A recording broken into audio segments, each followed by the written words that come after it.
Members of council, could you please take your seat? We'll be starting in a couple minutes. Councillor Kim, Councillor Gartner.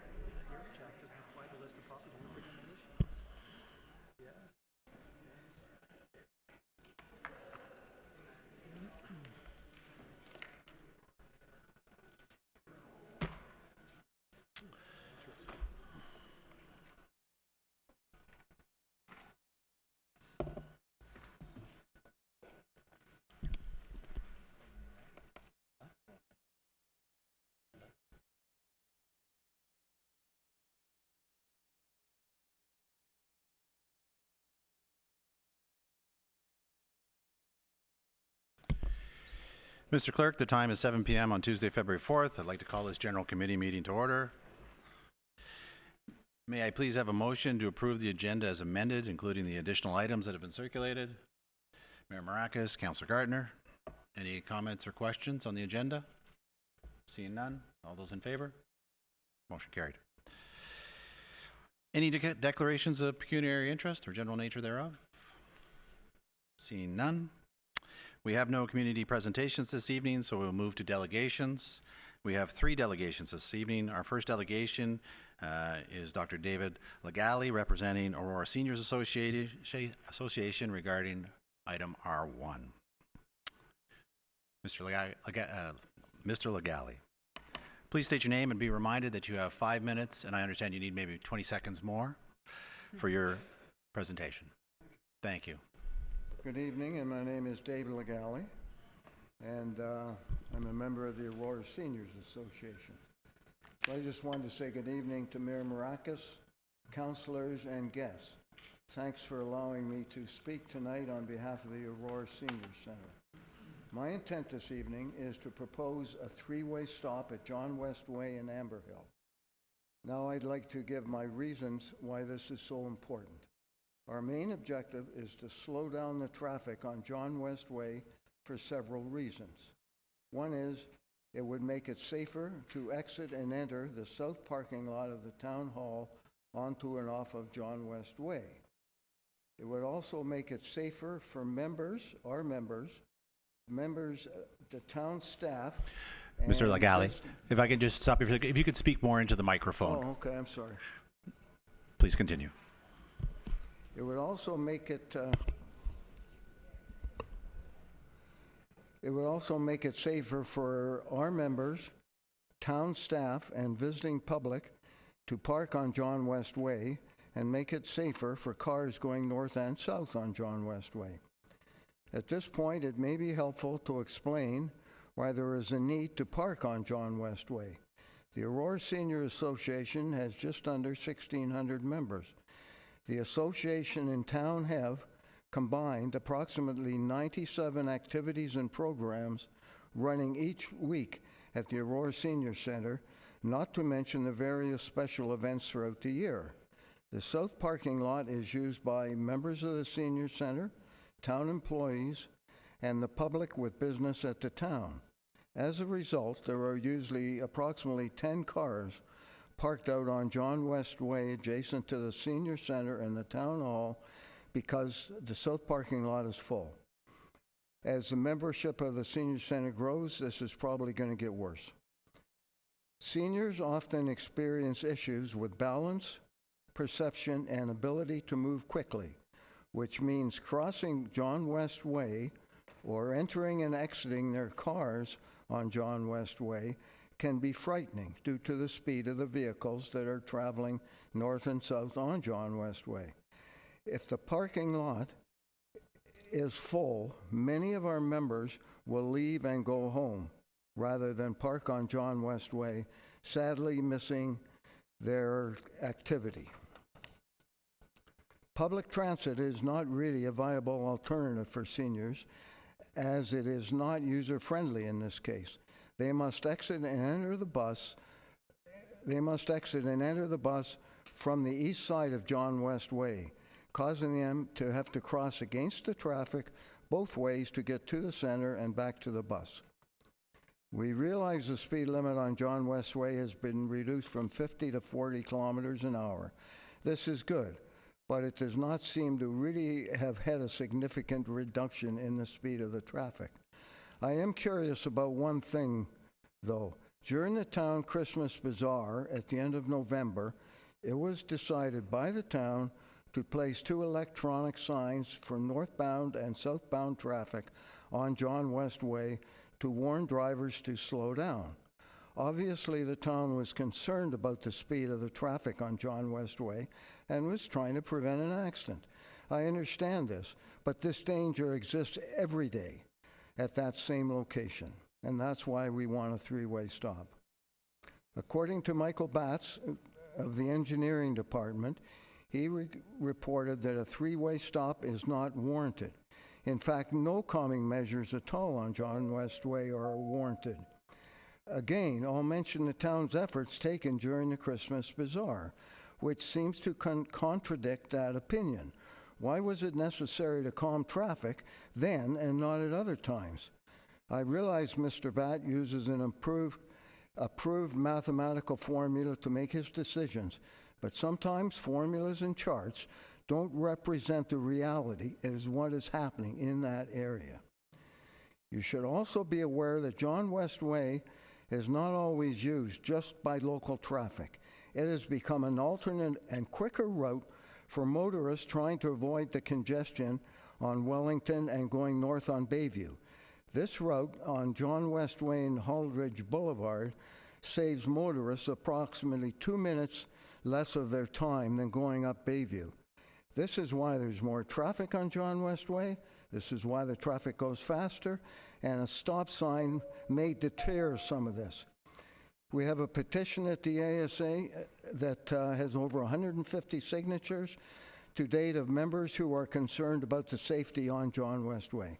In closing, we understand that it's not possible to add parking to either the senior center or the town hall, as speed bumps and crosswalks have already been rejected by the towns as a means of slowing the traffic. We feel that a 3-way stop at Amber Hill Way and John West Way is a viable alternative. This may require us to think outside the box, but it is my hope that common sense will prevail and a 3-way stop will be passed by council to slow down traffic and make it safer for everyone. Thank you. Thank you. May I have a motion to receive and refer the comments of the delegation to item R1 and the petition for information? Councillor Gilliland, Councillor Humphreys. Comments or questions? Councillor Humphreys, you're first. Thanks so much, Mr. Chair, and thank you, Dr. Legale. Thank you for joining us this evening, and appreciate your feedback. Obviously, you're probably the largest user group using that road to get into the senior center, and you see firsthand the challenges and the safety issues that the majority of people wouldn't see. And I think that's why I appreciate your feedback and the seniors group feedback and the petition that's been presented, because you know, sometimes there's calming warrants. It's a process that town goes through, provides a guideline, and if we go just with that, lots of times you get this type of result. It's certainly it's a scientific formula. However, there's additional, I think, safety issues here that we've, you know, in terms of the user group that's making those turns into the senior center.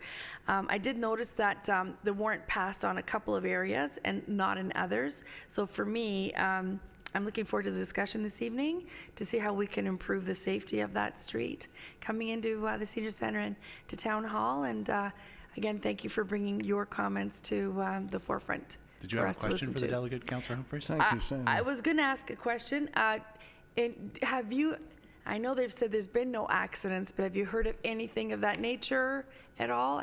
The report says there's been none. On the report of Michael Batts, he said there was no accidents at the stop sign at Amber Hill and John West Way.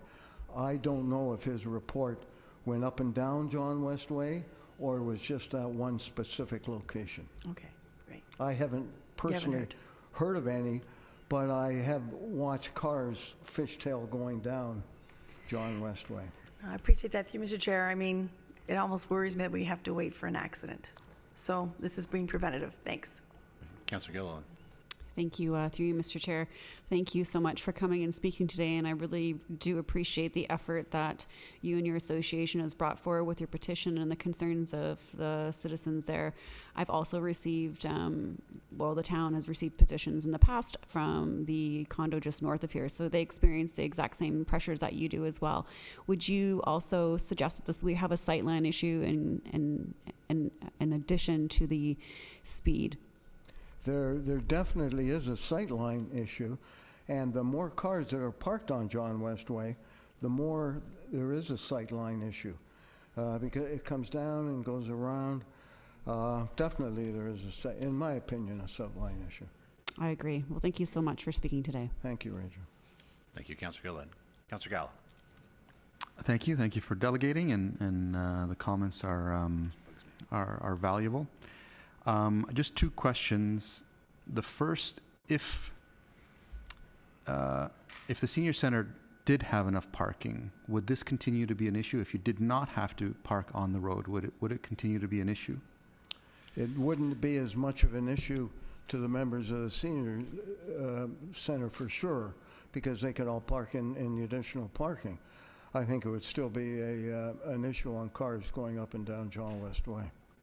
But the seniors would be very happy with that. Yeah. And I'll speak to that later once the item comes up. The second one in the report, as I'm sure you've seen, it speaks to stop signs are not intended to be used as a speed control device, and their use should be limited to control the right-of-way of conflicts. So let's say if that is true, and we do implement this, according to the report, we haven't really solved the problem, because it doesn't, adding a stop sign there doesn't necessarily stop people from speeding. Any comments on Just so I get your question proper, the engineering department has says that a three-way stop sign there will not slow down traffic on John West Way. Is that what you're saying? Well, it says that it shouldn't be used as a speed mitigator.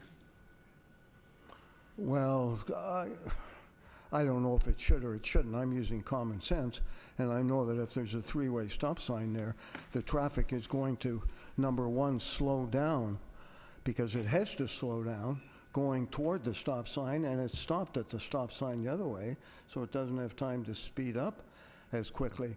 The other reason a three-way stop sign would be good would be for all these cars that are using John West Way as an alternative to save time going up to Holditch and then across to Bayview.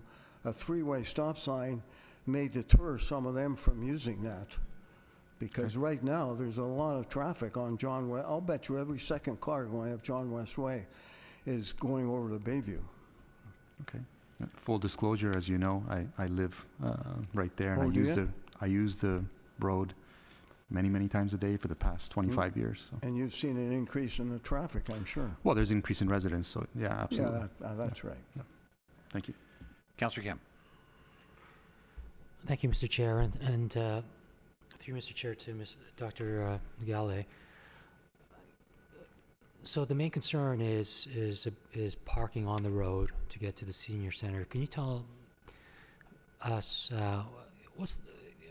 how frequent are the prime time usage needs? I'm sorry, could you speak up just a little? So how frequently, let's say in a week, would there be a requirement for seniors to park on the road where parking in the regular parking lot is insufficient? Every day.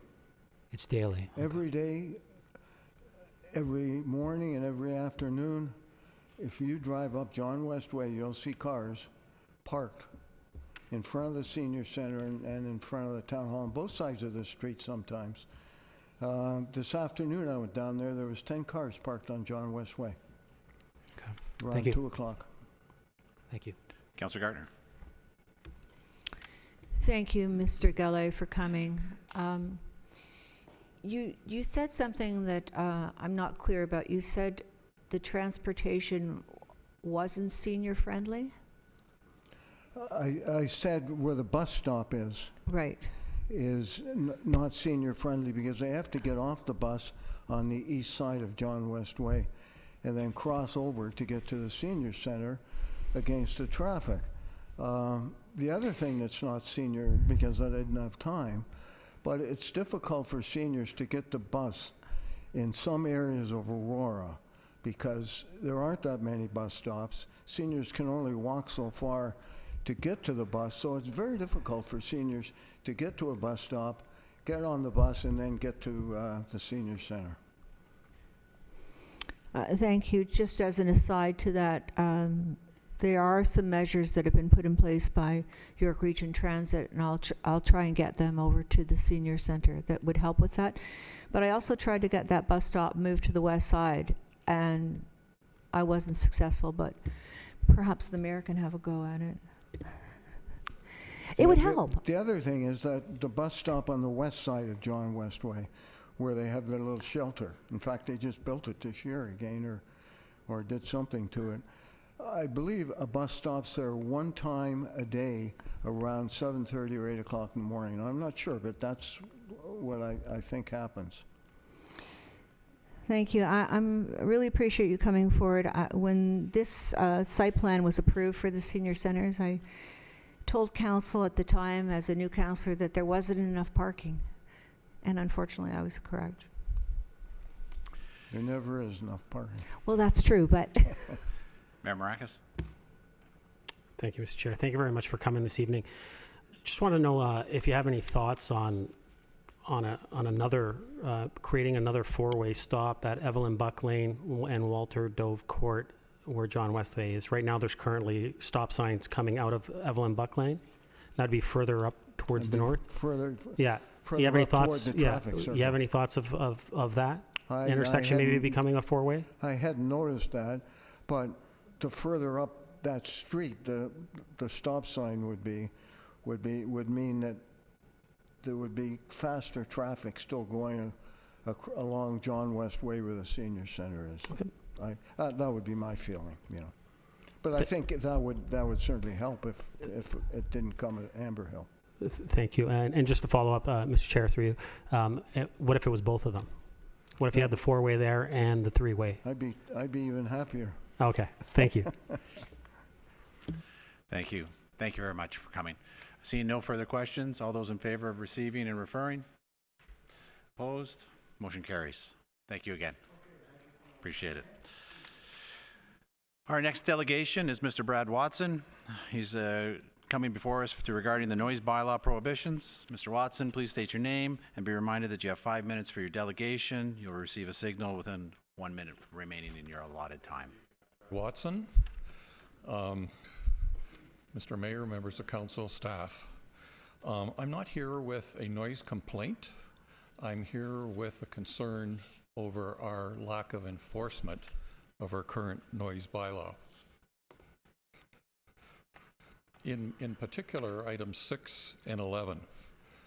Let's just take a look at the actual wording in the bylaw. Noise prohibitions by time and place. Number 6, operation of solid waste bulk lift or refuse compacting equipment. Pretty straightforward. Let me just go back here a bit. I want to just emphasize the prohibited times. Residential, 7 to 7. Commercial, 7 to 7. Industrial, 7 to 7. Number 11, loading, unloading, delivering, or otherwise handling any containers, products, refuse, unless necessary to the maintenance of an essential service. Pretty straightforward. The times are a bit different. Residential, 7 to 7. Commercial, 9 to 7. Industrial, 11 to 7. So, since the summer of 2019, the blatant breach of well-defined noise bylaw specific to items 6 and 11 of Schedule B by commercial vehicles continues unimpeded during prohibited times between 7 p.m. to 7 a.m., weekdays, Sundays, public holidays, with the disturbance predictably occurring between 4 a.m. and 7 a.m. What have I done to address this issue with the town. In July, I met with Alexander Wray, the manager of Bylaw Services. Mr. Wray explained to me that the bylaw worked on a complaint basis. It wasn't proactive, it wasn't monitoring, but it responded to complaints. And they would take our log, but unfortunately I didn't have addresses because we were recording noise and time and date, but I didn't have the address. I thought that might be the town's responsibility. However, it occurred to me at the time, and I suggested to Mr. Wray, perhaps what we should do is have a bylaw officer on site to monitor this. And indeed, he did do that a few days later, and I met the bylaw officer when I was monitoring myself. That was Mario Mungua. We met with him on August 23rd to discuss this further.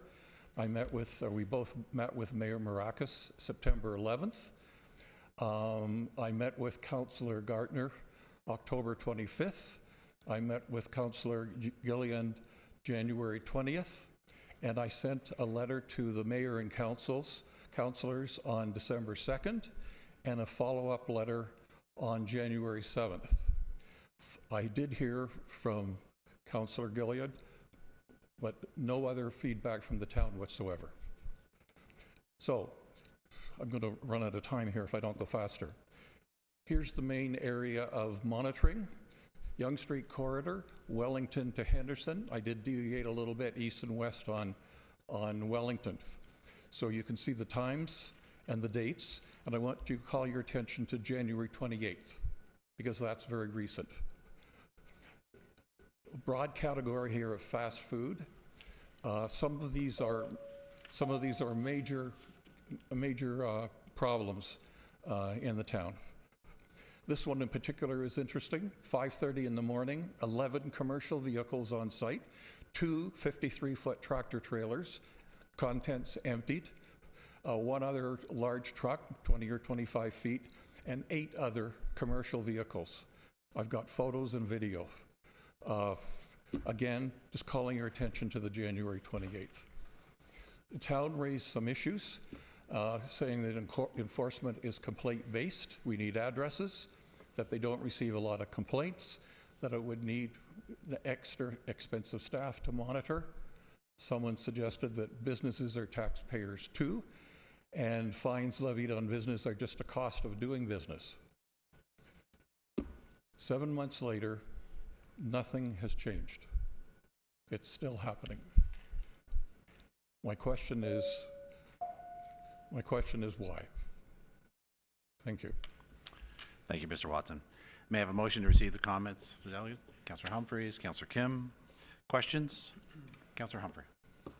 Thank you, Mr. Watson, for coming this evening. And I have to apologize. I know you did leave some written correspondence in our mailboxes, and I may have lost that. So I have to sincerely apologize.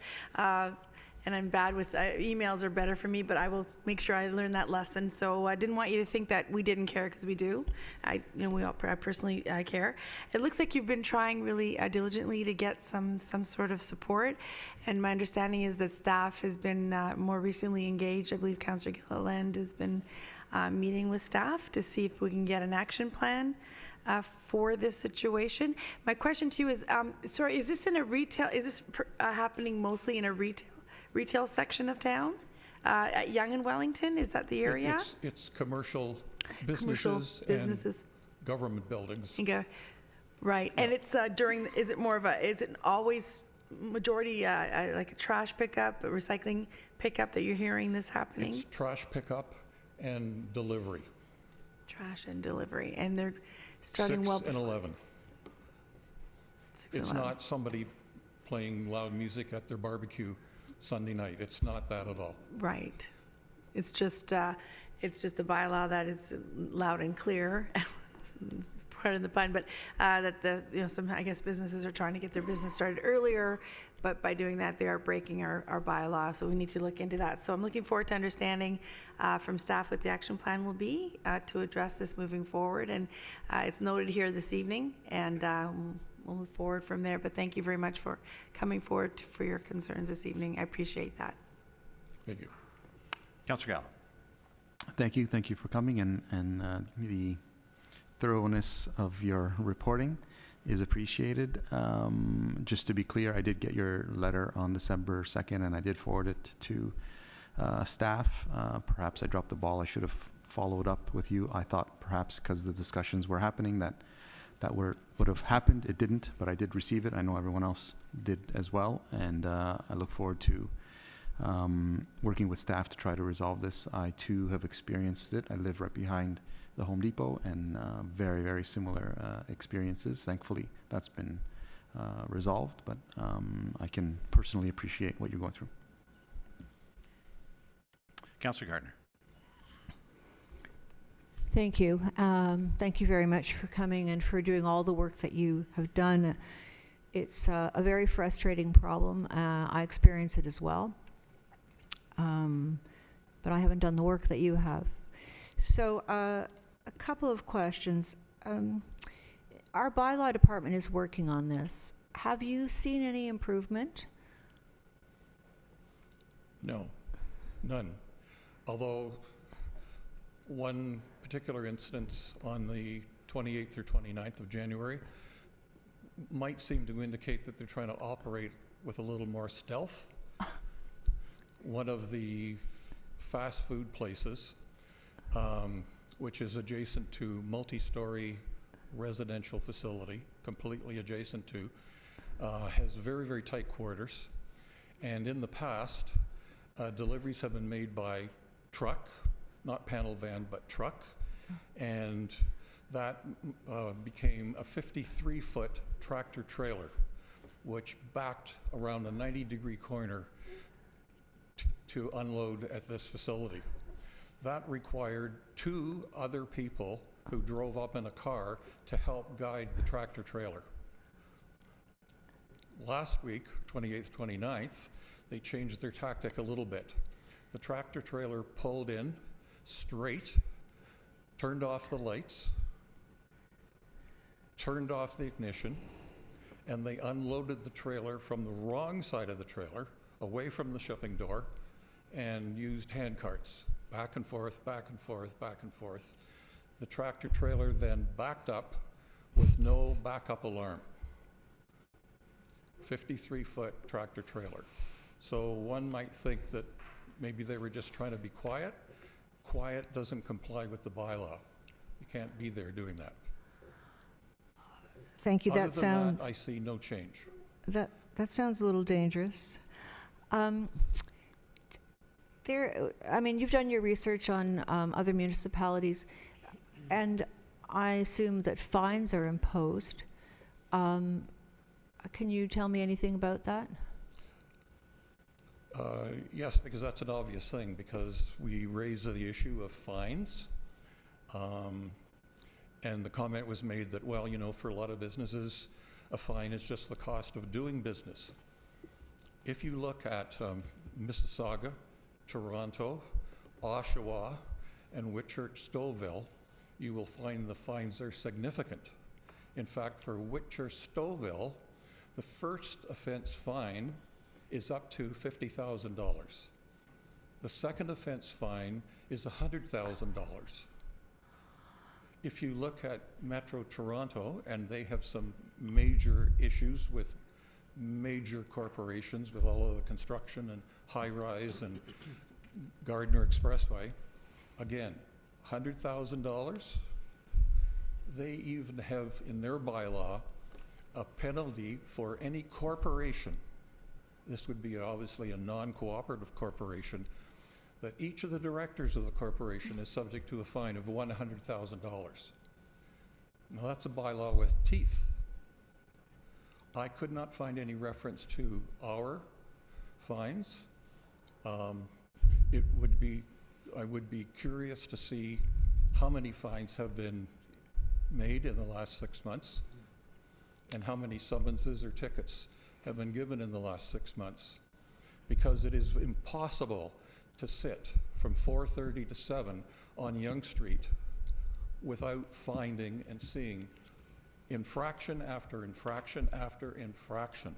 You would have to have your nose in your phone to miss it. It's blatant. It's almost every day. Councilor Gardner? I'm speechless. I just want to thank you again for doing your work. And we all know that sleep disturbances are harmful to our physical health, our mental well-being, etc. So, Thank you. Could I just say one other thing about monitoring? Having a town vehicle drive around, drive up Yonge Street, go in behind the plaza, come out, drive up, go in behind the plaza, come out, is not effective. You need to sit and watch, because garbage trucks cross Yonge Street quickly, east to west. You look this way and the truck goes that way, you miss it. What you can't miss, however, are the 53-foot tractor trailers with the name of the company on the side. But if you're driving around behind buildings looking, you won't see it drive by. So some of it is technique. actually, thank you for adding that, because I know you've got a lot of monitoring information, and probably it's got days of the week and times, and could that be passed on to our staff so it could make it a little bit easier for them? Absolutely. Thank you. Photos and videos as well. Thank you. And for myself, I find that garbage gets picked up around 3 o'clock. So I'd like to say 4 to 7. Okay. Sorry, 3 to 7 instead of 4 to 7. Okay, thank you very much. Councilor Gilliland?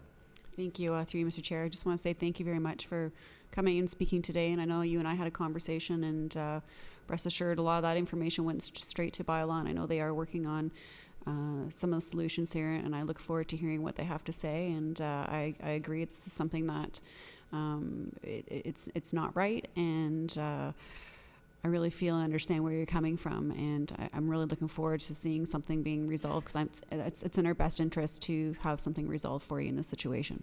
Thank you very much. Seeing no other questions, all in favor? Opposed? Carried. Our third delegation this evening is Klaus Warenberg. Klaus was here before us to speak about the effects on pedestrian cycling and crossing due to the GO expansion. Mr. Warenberg, this isn't your first time here. You know the routine. Your name? Yeah. Your name. You have 5 minutes, Okay. Klaus. Okay.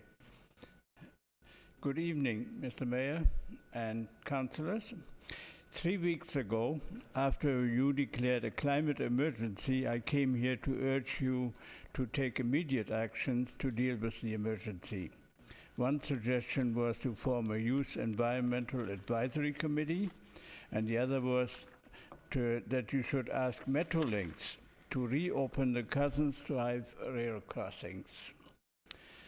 Having looked at Council's agendas since then, there is no evidence that any action relative to those suggestions have been taken, no motions and no notice of motions. Tonight, I would like you to tackle the most urgent of those suggestions, the Cousins Drive rail crossing. That crossing is one of the 7 off-road trail crossings set out in Aurora's Trails Master Plan. These crossings are meant to advance walkability of our community for commuting as well as recreational purposes. Metrolinx, I'm told by town staff, have stated recently in writing that they do not intend to reopen the Cousins Drive crossing, but have not given a reason. Yet Newmarket does have just such level rail crossing at London Road. It's in the picture there. I have received 2 reasons why that refusal has come about. Years ago, when Metrolinx existed under the name of Go Transit, I visited their downtown Toronto head office and asked to speak to the person responsible for rail track crossings. He did come down to meet me and said that the Cousins Drive crossing had been fenced off because we are phobic about safety. being phobic means you are sick, and that sickness can be cured, but it surely should not play a part in setting public policy. Years later, at a Metrolinx public meeting in Aurora, I asked an official there what Aurora should do to get the off-road crossings implemented. That official responded, "Our priority is vehicular traffic." In other words, don't bother me with off-road crossings for non-vehicular traffic. Metrolinx has not changed its attitude. They still refuse to implement Aurora policy. Now Metrolinx will hold more consultations with the public. Aurora, the ad says, has a significant issue, the road and the rail grade separation for a crossing at Wellington Street, and indeed it is. That will be dealt with, but no mention of non-road crossings, of off-road trail crossings. For me, it is time to take a different approach.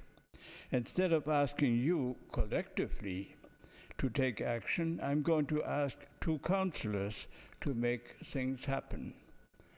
I haven't done that before. I'm sure that if I were to be a councillor and made a motion to have Metrolinx implement the rail crossings that are set out in the Trails Master Plan, I would get a majority of you to support that motion. And I'm especially sure that you, Councillor Wendy Gertner and Councillor Rachel Gilliland, would be supportive. Wendy, you have in the past supported Council's political actions to get the Leslie Street underpasses built, and they are now there, both of them. Rachel, you made the climate emergency motion, so you must have a strong interest in reducing car emissions. And you live on Cousins Drive. So together, Wendy and Rachel, I trust that you can combine to put a strong motion on the table to get Metrolinx to realize that Aurora means business when it comes to off-road trail crossings to increase Aurora's walkability. I'm available to provide any background, and I have lots of it, information which I have, and to be questioned. Please have me copied with any formal Metrolinx correspondence. I shall monitor progress in 1 month. Thank you. Thank you, Klaus. Council, staff will relay the questions. Councillor Gallo, just so to prevent Klaus from having to walk around like last time. Councillor Gallo? Thank you, Klaus.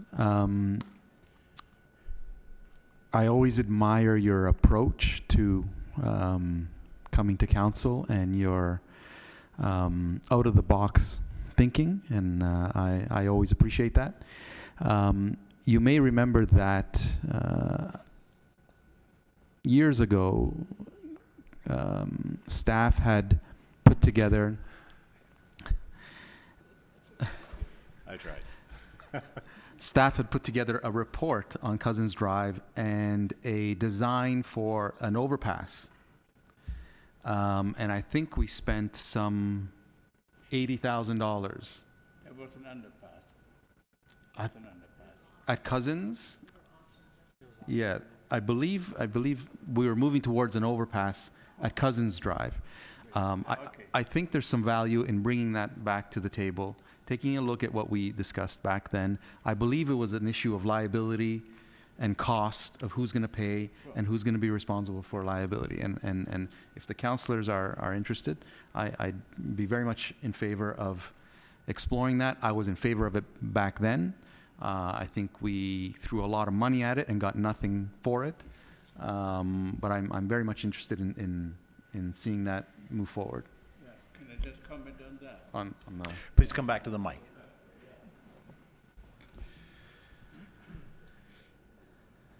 Indeed, the underlying issues here are liability on behalf of GO Transit or Metrolinx and costs of putting these things into place. But we have already had examples in Wellington Street where we didn't do it when we had the opportunity, and now we are looking down a path that we can't win. We can't put that in anymore. If we want our community cut in half in future for walkable and cyclable, basically mobility, then yeah, by all means, let Metrolinx do what they want, and they don't want any crossings of the railroad tracks, and that includes Cousins Drive. But in reality, some of these are level crossings, and they do exist in other towns, and they were achieved there, and I'm sure that we have enough political will in this town, then they're going to have to start listening at the Metrolinx level. And the politicians who are representing us at the province, we need to take a council approach that is firm and unapologetic for anything we put on the table. My position in a 9-page paper I sent them a long time ago at the beginning of the environmental assessment process, and that is being reopened again, by the way, now, was that they should be paying for this as part of the project. And they should have the responsibility, because when the railroad was originally put in, we had cattle crossings, cattle crawls, as they call them. They were paid for by the project. There was no question that this had to be paid for by the project, and there should not be any question at this point that the people who are responsible for wanting to block us are in fact also responsible for not allowing this to happen in a planning context, the ethical part of it, and responsible for paying for these things, because otherwise they would be the cause of non-walkability in the whole western part of Aurora. We should be looking to them for payment and for liability issues and for insurance of all of these underpasses. So that is my position, and that is the position I feel the town has to take in this context. But however, I'm seeing the region and Aurora agreeing on a 50-50 split on the Leslie Street underpasses. Okay, I mean, it comes out of my pocket no matter where it comes from. It really doesn't matter. But you know, if we want to negotiate a split, fine. But to put it all on this community, that I think is a little bit outrageous. Thank you, Klaus. Okay. Councillor Gilliland has a question. Thank you very much, Klaus. I really appreciate it. And this is something that I know is due to be resurrected. Staff did offer to relay. This is something that's definitely due to be resurrected. I know this is something that a lot of the town wants, and there is an evident divide. You and I have spoken about this, and it's been on my radar, and yes, I do accept the challenge. It's already in motion in the sense that I've made some phone calls, and I've met with our MPP about this as well, and I'm hoping we can work together with council. It seems that we've got some good support around here that agree with you, and it's about time we start maybe putting some pressure on to actually get something done. So it has to come from the political side of this town. If you keep talking, the staff keep talking, it's not going to do a thing. They're impervious to that. Thank you. There's just no way. Thank you, Councillor Gilliland. Councillor Humphreys. Nope. Mayor Maracas. Thank you, Mr. Chair. Klaus, you might as well come over here. I speak loudly enough, so I think everybody... Absolutely. So Klaus, so first question through you, Mr. Chair, is considering this is, in essence, a Crown corporation from the province, Yeah. have you spoken to the MPPs at all about this? No, I have not.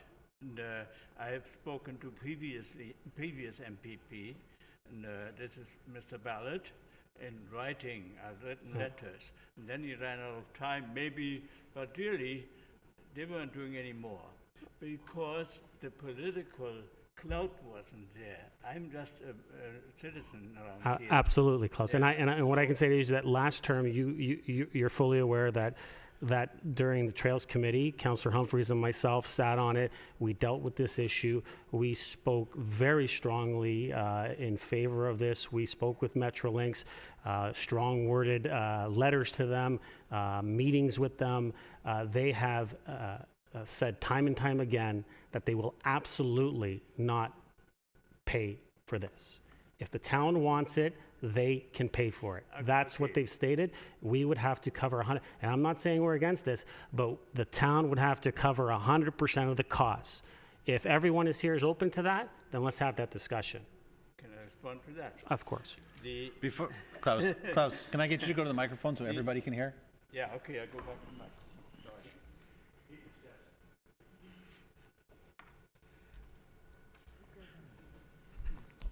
The previous discussions have certainly gone on, and letters from all over the place. But there has never been a very strong motion on the floor of this council to back up those discussions. The council has to take position. They got this back to me, for sure, in public meetings, like we haven't heard from your council. The council makes a motion, and the CEO or the clerk writes on behalf of the council to Metrolinx and requests an answer to this. If the answer is no, then I would imagine the council would summons the Metrolinx officials to this table right here and the two MPPs to talk to them and get this aired in public. Not behind the scene. It all goes on behind the scene. Everything Metrolinx does pretty well is somewhere out of my reach. I was surprised to see an amendment to the environmental assessment being put on the table. I didn't know it was coming. When I was here the last time, I didn't know about this. And all of a sudden it appears in the newspapers. All of this goes on behind the scenes. It's not good enough. This has to be public. In the public forum here, and it has to be with Thank you, Klaus. Anything further, Mayor Marcus? Marcus? Get anywhere. No, So that's fine. Klaus, Thank you, Klaus. Thank you as always for your passion. That it? Thank you. Thank you. Sorry, Council, I should have had a mover and a seconder. Councillor Humphreys, Councillor Gilliland, all in favor? Opposed? Motion carries. That ends delegations for this evening. Thank you, everyone. We move on to the consent agenda. We have no items in the consent agenda this evening, nor do we have any advisory committee meeting minutes. So we will move to the regular agenda and the items for consideration. Can I get R1 put up on the screen to start with? Would someone care to move the staff recommendation? Seeing no movers? Councillor Gallo moves it for discussion. Do I have a seconder for discussion? Councillor Kim. Councillor Humphreys for discussion. Thank you. Through you, Mr. Chair. I'd actually like to, we've had a lot of discussion on this with the delegate, obviously, and I understand staff's position with the warrant process. I'm very familiar with it, but I'm taking to heart the consideration of who the user groups are that make the turns in this area and the sightline issues and concerns. And I really don't want to wait for an accident. It actually says it as part of the warrant process that we have to wait for an accident. And I know that accidents push the safety concerns and will pass a warrant, but I don't really like that at all, actually. I would like to put a motion on the table if it's appropriate this time. It would be an to amendment. Go with an amendment, my apologies, for option 1 in the report. And it's an $800 cost to put in the four-way stop. I think it's economical, it's something we can put in quickly, and we can monitor to see what the impact of that is going to be, if it's going to cause any issues or if it's going to be all right. So I think we work very closely with the senior center and the senior group. They use this facility. So if I can just hold you there for a second. Sorry, if I I need a understand your seconder. amendment, you are advocating for the installation of an all-way stop at Yeah. John West Way and Amber Hill Way intersection. Yes, Can I have option 1. Can I have a seconder for report. that amendment? Mayor Maracus? So just to follow up, just very briefly again, this is a user group that's there all the time, not to do a safety check or warrant program. It's people that use this all the time, and I don't really want to wait for an accident in this case, sir. Thank you. Do I have any other speakers to the amendment? Councillor Gallo. Thank you. I won't be supporting this for a variety of reasons. First of all, just to clarify, unless I'm mistaking, the warrants don't speak to accidents. I don't think it's on the list in terms of warranting a stop or not. I think it was stated that we have to wait for that to happen, and that'll be one of the warrants, and then we're all okay. I don't think that's factual. Secondly, I don't think we're actually fixing the problem. I really don't. I think the problem is the parking, because we need to put, I think, a lot of effort into how to find a way to have the senior center residents park in a parking lot. Whether that means expanding something somewhere, whether that means some of our staff have to move out from the bottom parking lot and into the upper, or across the street to Queen's Diamond Jubilee Park. I don't know, but I think that needs to be explored. The issue is the parking on the streets. And whether you have a stop sign there or not, we haven't solved the problem. There are still cars on that street, albeit I think it does, even though the report says that it shouldn't be used to mitigate speed. Clearly it would if you're having to stop, but we haven't solved the problem. And does that mean that we put this in and there's still parking there and we haven't addressed that, and they're still having to get out of the cars, their door swings open into traffic?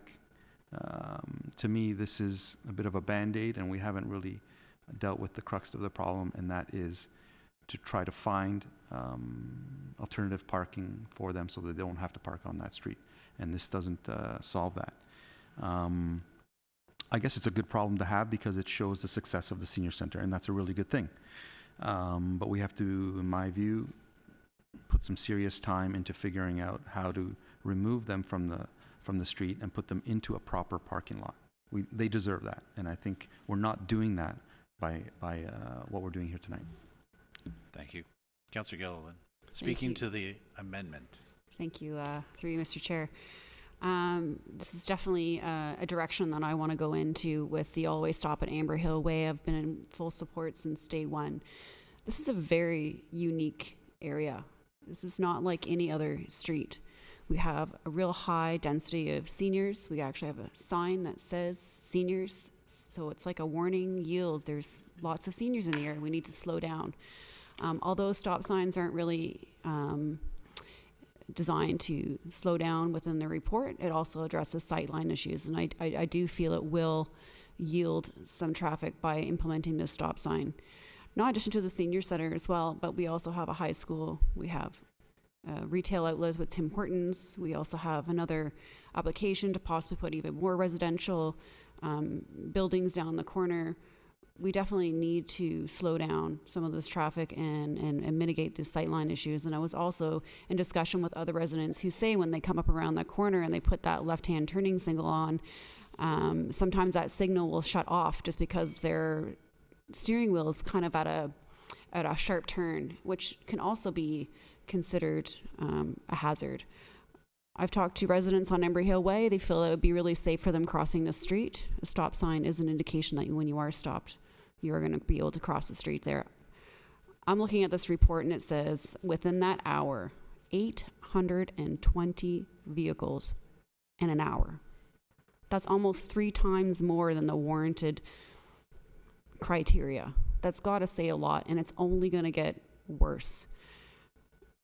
That stop sign needs to be there. There's town activities. We keep increasing our town activities.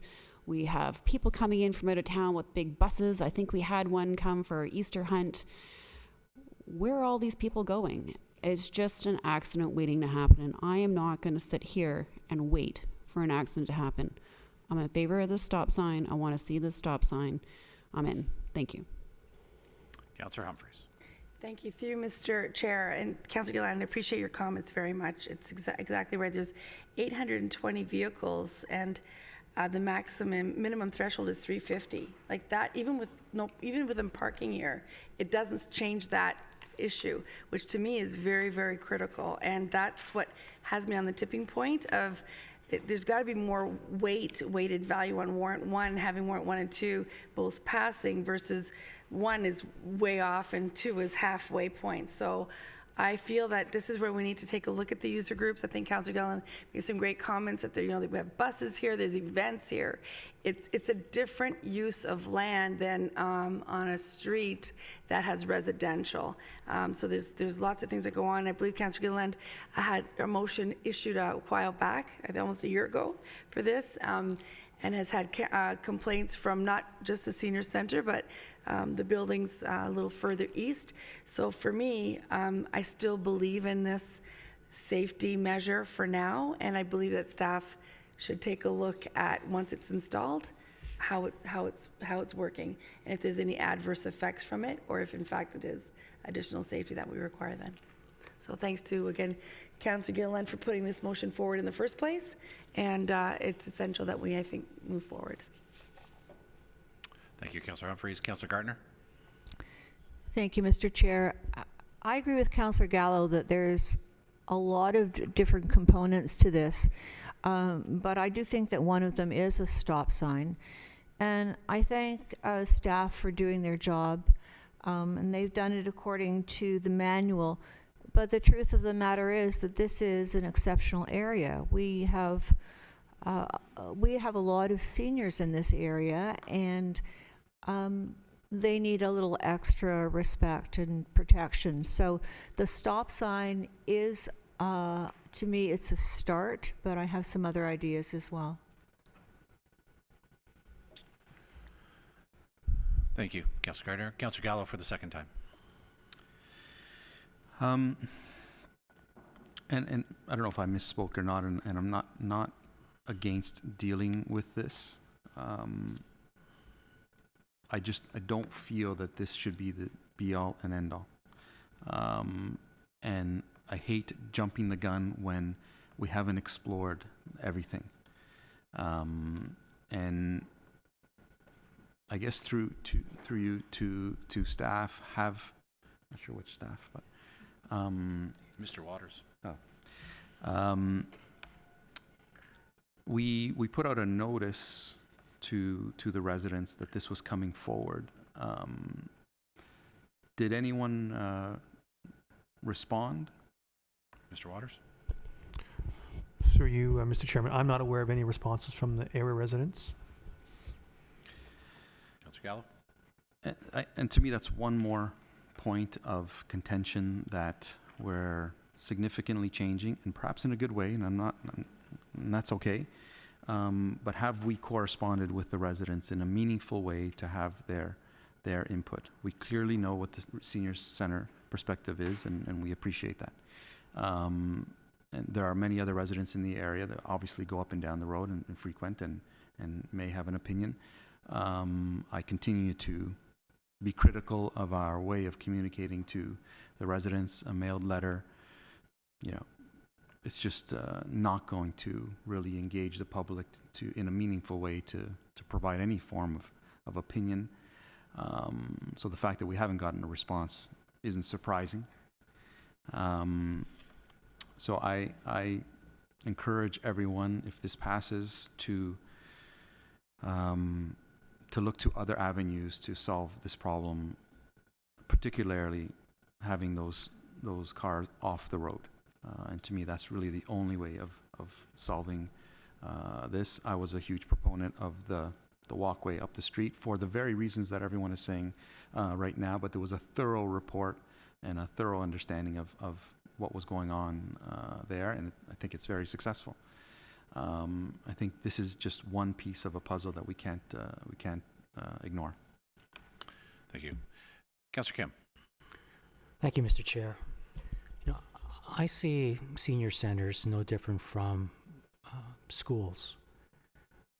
we have crosswalks. We hire crosswalk guards or crossing guards to protect parents and children who walk to school.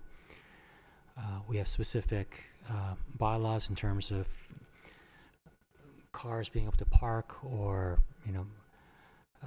just temporarily stall there while they, transport their children. So what I'm getting at is seniors are important just as young children are important. And this is, we placed our senior center here. And so I believe it's our responsibility that this is used safely and wisely. And because this is our town, this is our street, we have the ability to have control over traffic, pedestrian traffic, any type of variable you can think of. However, putting a stop sign at this particular juncture, I know that seniors have been waiting for something for a while, but I'd like to exhaust other measures before we do this because this is the hammer. Given that parking and the safety of seniors getting out of their cars and walking to the building is the main issue, the road is quite wide enough that I know when I make a left turn going northeast on John West Way, cars will, there's enough space there, cars will just go around me when I make a left turn. I'm wondering, things like, can we have a dedicated parking area where we have solid lines, signs? The other day when I was going through a construction zone, it said, "My mom works here." And I said to my wife, "Why doesn't it say my dad works here? Like, are women more valued than men?" So same way, my grandmother parks here. Or are there certain signs or certain, painted roads widen so that there's significant cushion for the car user to get out of their car? I'd like to investigate further before we do this. But if all other means does not come up with an amicable solution, I'm all for the stop sign. But there's a couple of avenues that I think we haven't. If they did that, then I stand corrected. But those are the things that I would, like staff to confirm. If that's been done, and that's not a recommended choice, then I'd be for the stop sign. So through you, Mr. Chair, to Mr. Waters. Mr. Waters, can you confirm whether, what other avenues have been looked at? Mr. Waters. Through you, Mr. Chairman, as far as I know, the warrant analysis is the only work that's been done to date. I think there's been, not sure if there's been any kind of analysis done on a crosswalk around the senior center or a pedestrian crossing. I think if you'll notice in the report, one of the options we're looking at under financial implications is to undertake a study to look at what type of traffic calming we can introduce into the area at the intersection and to the south as well. And it may not be a stop sign solution, it may be a traffic circle solution, it may be a solution of a raised intersection to slow traffic down. So there are a number of options that are on the table that we could look at, but we have not explored anything except the stop sign option at this point in time. Councillor Kim? Okay, well, if that's the case and we haven't looked at any other options other than the stop sign, then I will not be in favor of the amendment at this time. Leave it there. Mayor Maracas for the first time. Thank you, Mr. Chair. Actually, at the end of last term, we did actually look at crosswalks. There was a report on it, and this specific location was on that, and the council of the day voted against it. I voted in favor of having the crosswalk. I specifically pulled that one out because I feel that this area has been identified, from my perspective, dealing with the residents in the area, the senior center. It's needed. It's absolutely needed. Sometimes I think that we get too focused on the black and white when it comes to warrants. There is a gray area. And sometimes it comes to our judgment and understanding what the residents need in the area, what is expected, and what's happening as we're going to grow. I'll give you guys another example, Council, another example from a regional perspective. Vaughan wanted some lights on a certain regional road. didn't meet the warrants. But because of the residents in the area, because of some of the commercial industries in the area, they pushed hard and they said that we need this here, because also as we begin to grow 5 years from now, we'll meet those warrants. Right now we don't, but we need to put that stoplight in now, because we see down the road it's going to be needed, and we want to do this now. They eventually got that stop sign because of that logic, or sorry, the lights because of that logic. And I think that's something that we need to look at down the road. 10, 15 years, what's going to happen here? We need to be proactive and do what we feel is needed there. And you know, from talking to the residents in the area, they understand that there's an issue. There's a problem with John Westway when it comes to speed. We understand there's an issue with that area as well. We wouldn't have moved forward with McMaster and putting speed humps in that area, because we understand that the traffic is flowing John Westway through the haulage up McMaster and straight across. Everyone's using it as a bypass from Bayview. And so it's our duty to ensure that there's a safe passage for every resident throughout our road system. I think that this is needed. We talked about it last term. I've talked about it with staff. I worked with it with Councillor Gilliland when she brought forward her motion. This is something that we need to do, I think. It's not the be-all, end-all. Councillor Gallo is correct. Parking is an issue in the area. It's absolutely an issue in the area. And we need to do something about that. But it's like everything that we deal with. There's pieces to the puzzle. This is one piece. This is something that we need to do. So I'll be in favor of it, and thank you very much for putting it forward. Thank you, Mayor Marcus. Councillor Humphreys. Thank you, Mr. Chair. And just to add very quickly, in the financial implications, this first step is an $800 adjustment for the four-way always stop. There is a second piece to Mr. Waters' comments earlier. There is this traffic and calming study. It's about $35,000. It's a longer-term project. And so I don't think we need to stop it here. I think we can make this happen. Watch, study how it goes. I'm sure Bylaw will hear if there's any concerns or issues. And I'm sure the Senior Center team will let us know. Senior Center will let us know if it's not working out as well as they thought it would, because they'll be using it all the time. But we can always tag on to this and say, and then move forward with maybe an overall look at our overall traffic. And Mr. Mayor's going to kill me on this one, but I am going to try bringing back the Traffic Advisory Board again, because it's just not working out. I'm getting lots of other requests for safety measures and stop signs again, and we just need to get a handle of it overall. But anyways, that's a side note. Thanks. Thank you. Councillor Kim for the second time. Thank you, Mr. Chair. I do recall the crosswalk measure.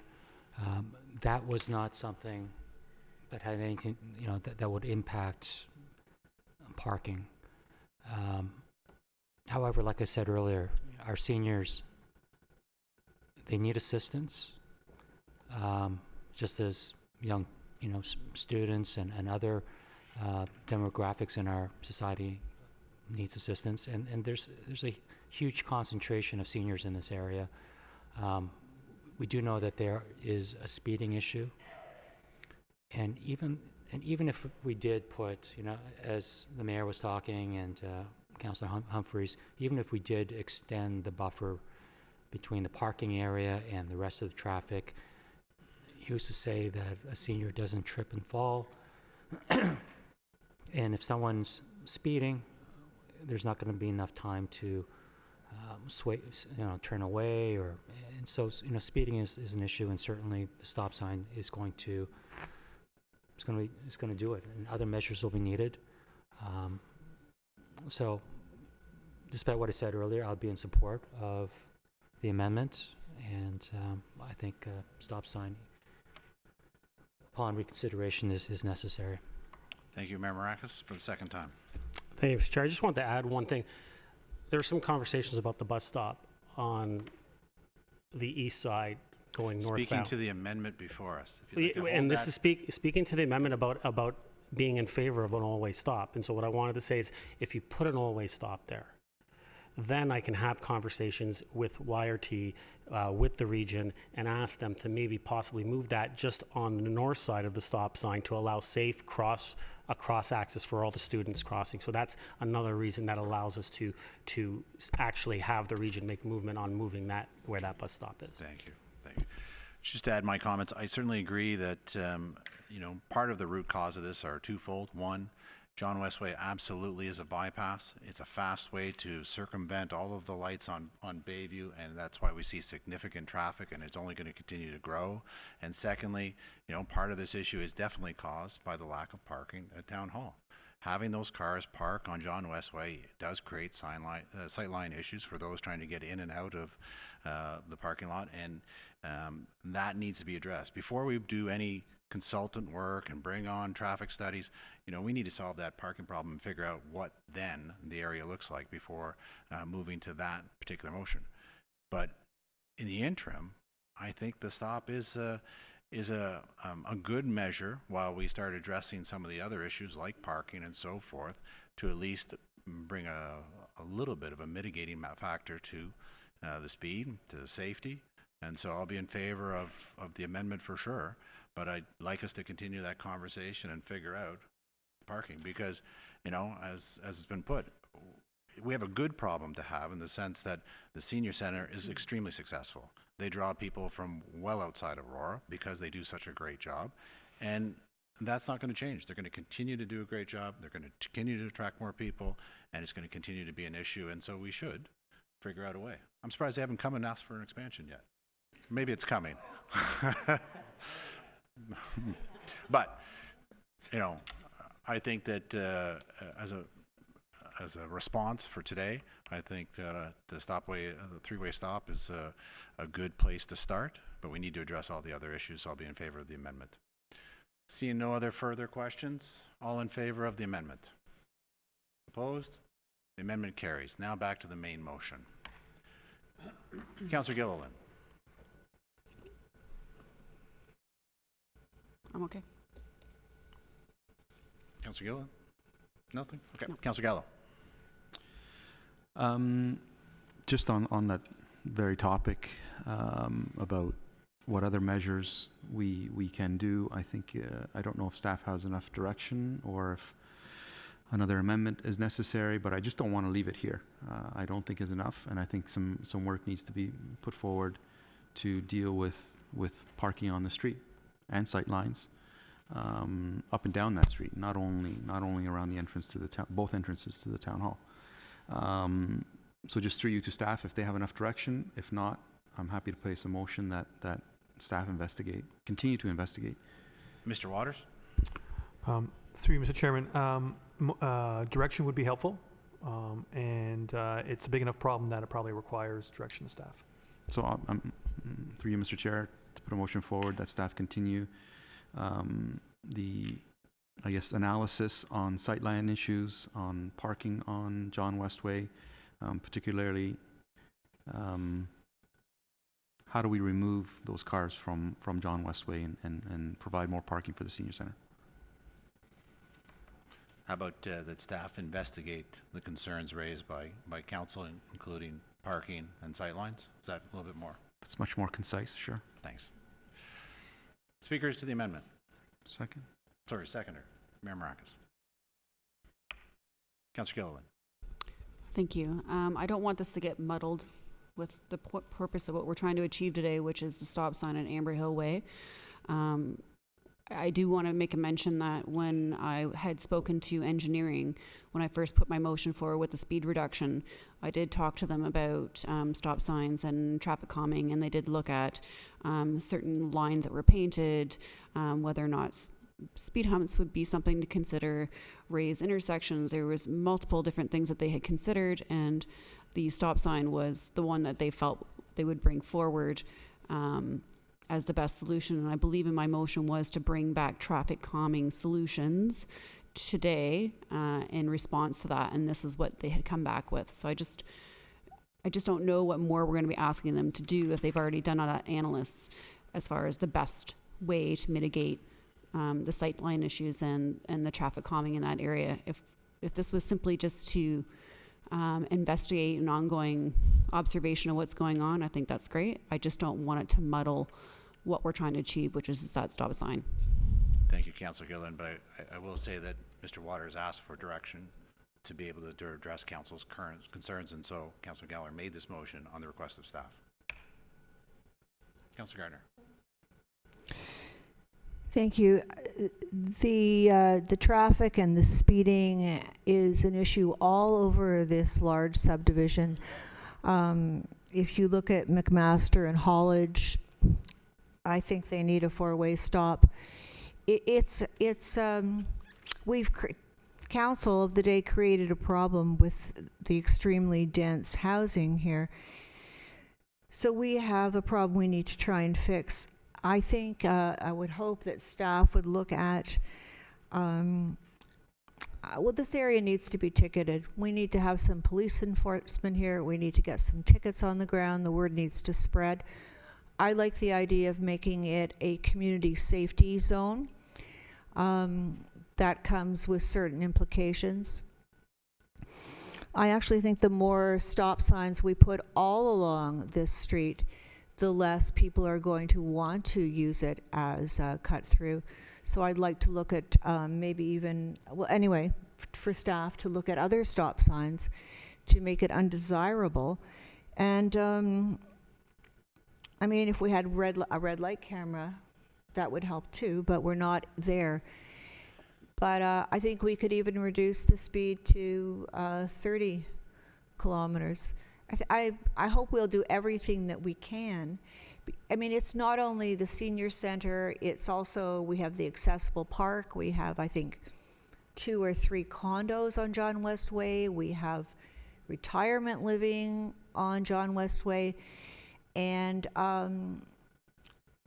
seniors are valuable, and their needs need to be respected.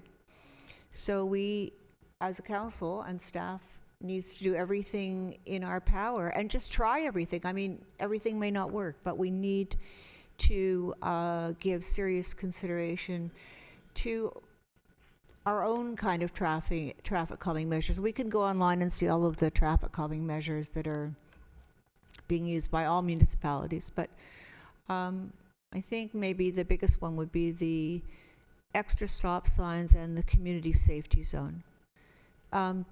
To you, Mr. Chair, through you, Mr. Chair, to Mr. Waters, do you know what it would take to get a community safety zone? I mean, we do it around schools.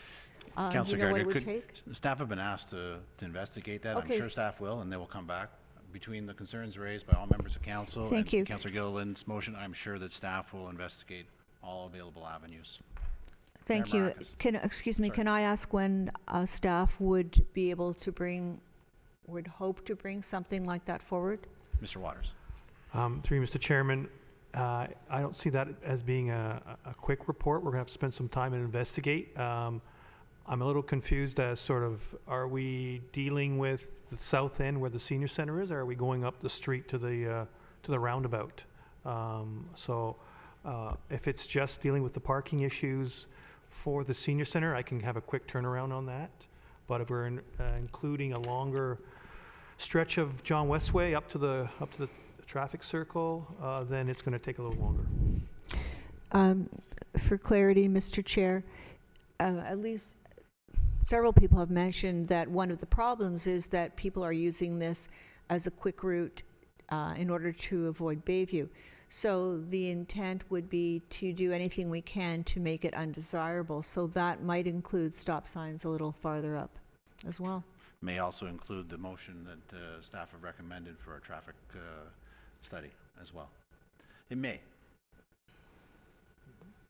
Mayor Marcus. Thank you. I'll speak to what's in front of us here. I'm fine with investigating. I don't think it changes the overall motion. We've already just passed the amendment to add the stop signs. So this is just talking about parking. But just something from what I heard from what Mr. Waters said. So through you, Mr. Chairman. For myself, I'm thinking, and I don't want to speak for Councillor Gallo, but maybe he can answer this as well. I think that this should just be about parking in regards to the senior center, maybe up to the town hall, not beyond that, because I think the residents that live in the area on the northern part, I would hate to think that we would take away parking that they already have, because there's already limited parking in these areas for some of the residents, and so I would hate to think that we would take that away. I think what we're trying to do is concentrate on parking for the senior center and just immediately around the town hall area. So basically, just I would say maybe just up to where the lights are, and I'm not. and sight lines up to the town hall, roughly. Thank you. Any further comments on the amendment? Seeing none, all those in favor? Opposed? That amendment carries. Back to the main motion.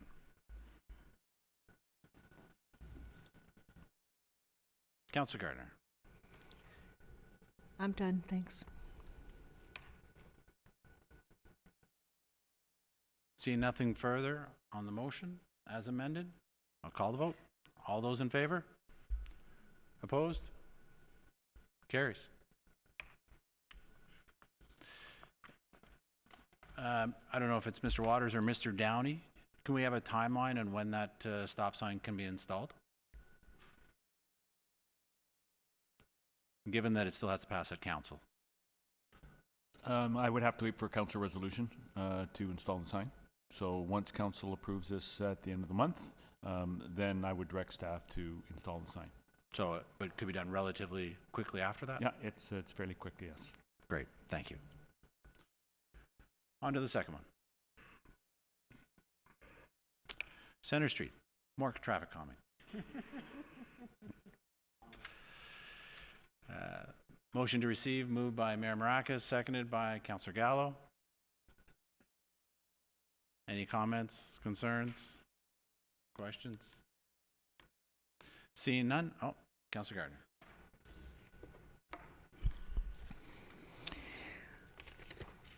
Oh, this is a tough one.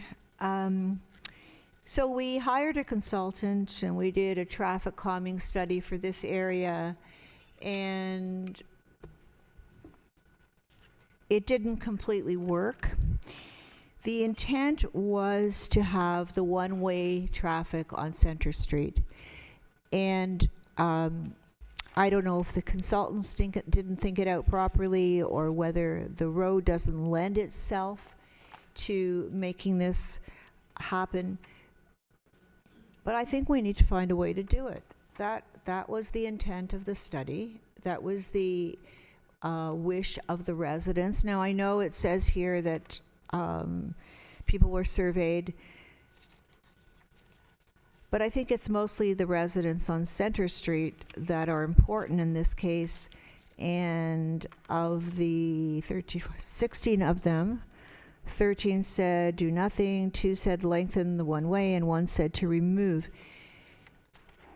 To do nothing, though, doesn't make the intent of the study, the traffic calming study, and the follow through. It doesn't make it work. So I think we have to do something to fulfill the intent of the study. That's where I'm beginning with. I'd like to hear anybody else's comments, if there are any. Thank you, Councillor Gardner. Mayor Maracas. Thank you, Mr. Chair. And I'm just going to restate what I said when we were dealing with this a while ago before we sent it back to staff. That's fine if you want to do something, but what is it that you want to do? We only have certain limited options of what we can do here. We can either do nothing, we can eliminate the one way, or we can basically tell police to go sit there 24 hours a day and make sure that no one's going the wrong way. Beyond that, I'm not really sure what we can do. So it's up to this body here to decide what to do and put a decision forward, and we'll decide. But to just throw out, let's just do something, it's similar to saying that we can do better and not having a thing that we can do better with. So I challenge the members sitting at this table to, if you want to do something, then put forward a suggestion and let's discuss it. Councillor Gilliland. Thank you, through you, Mr. Chair. I agree with Mayor Maracas about the study, and my question was going to be, what are the other options? There are no other options. The do nothing happens to be the most favored of Center Street.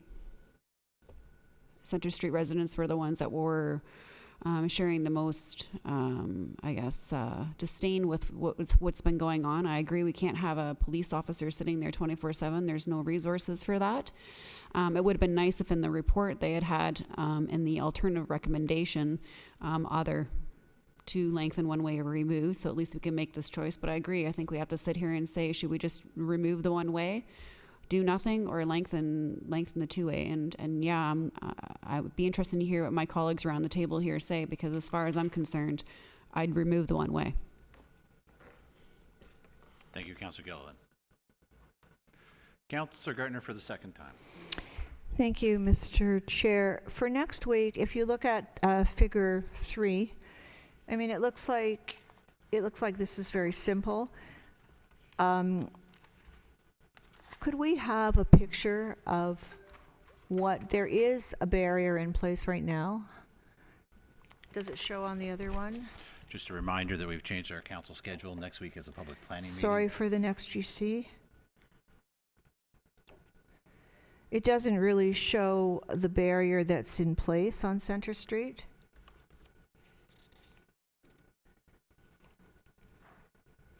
Could we actually have a physical picture of that? Thank you. Anyone else? Where? Councillor Kim. Thank you, Mr. Chair. Oh, sorry. I thought you were.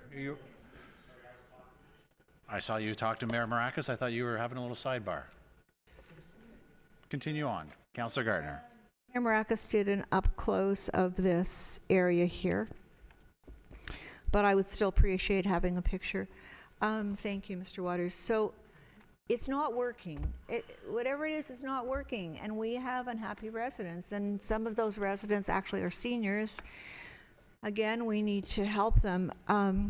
So I think that, as the mayor said, I should maybe give some suggestions. I don't think we ever signed this area properly. I think there needs to be a sign at Yonge and Center, perhaps that gives the map of the traffic calming area and very clearly says one way only begins at Spruce Street. So that would at least give some warning to people coming in. And I think we need better signage. Perhaps I'll see the picture next week. I can't remember what it looks like. Maybe some better signage where that one way begins at Center and Spruce. And I think we do need some ticketing. We don't need much, but we just need to get the word out that sometimes people are getting ticketed. Through you, Mr. Chair, to Mr. Mayor, do you think that's possible to get YRP out to just do a couple hours a week? Perhaps Mayor Maracas can answer that when it's his turn. Yeah, okay. Yes, I feel strongly about this signage, though, and just making it more obvious, and perhaps using red to get people's attention. Thank you, Councillor Gardner. Councillor Kim. Thank you, Mr. Chair.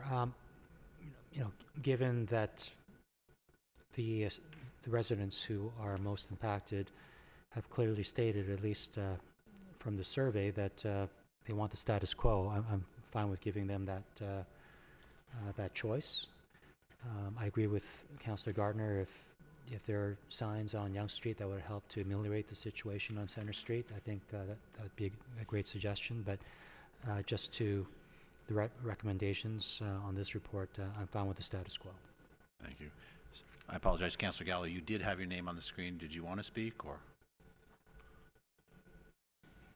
Go ahead. Sure. I was actually going to echo what Councillor Kim just said in terms of Center Street. If the majority of residents are opting for do nothing. I just find it interesting, just in the report, it says that 80%, which just comes across as such a big number, and it's really 13 people. And I wouldn't, my standards are really high, and I wouldn't consider this a success in terms of engaging the public. So, sometimes I wonder, even though 80% of the people want it, have we really gotten a cross-section of what that neighborhood wants? I'd hazard to say we probably didn't. I'm not suggesting I know how to do it any better, but it's been a continuous thorn for me to make decisions based on community input when I really don't have it. Member Maracus.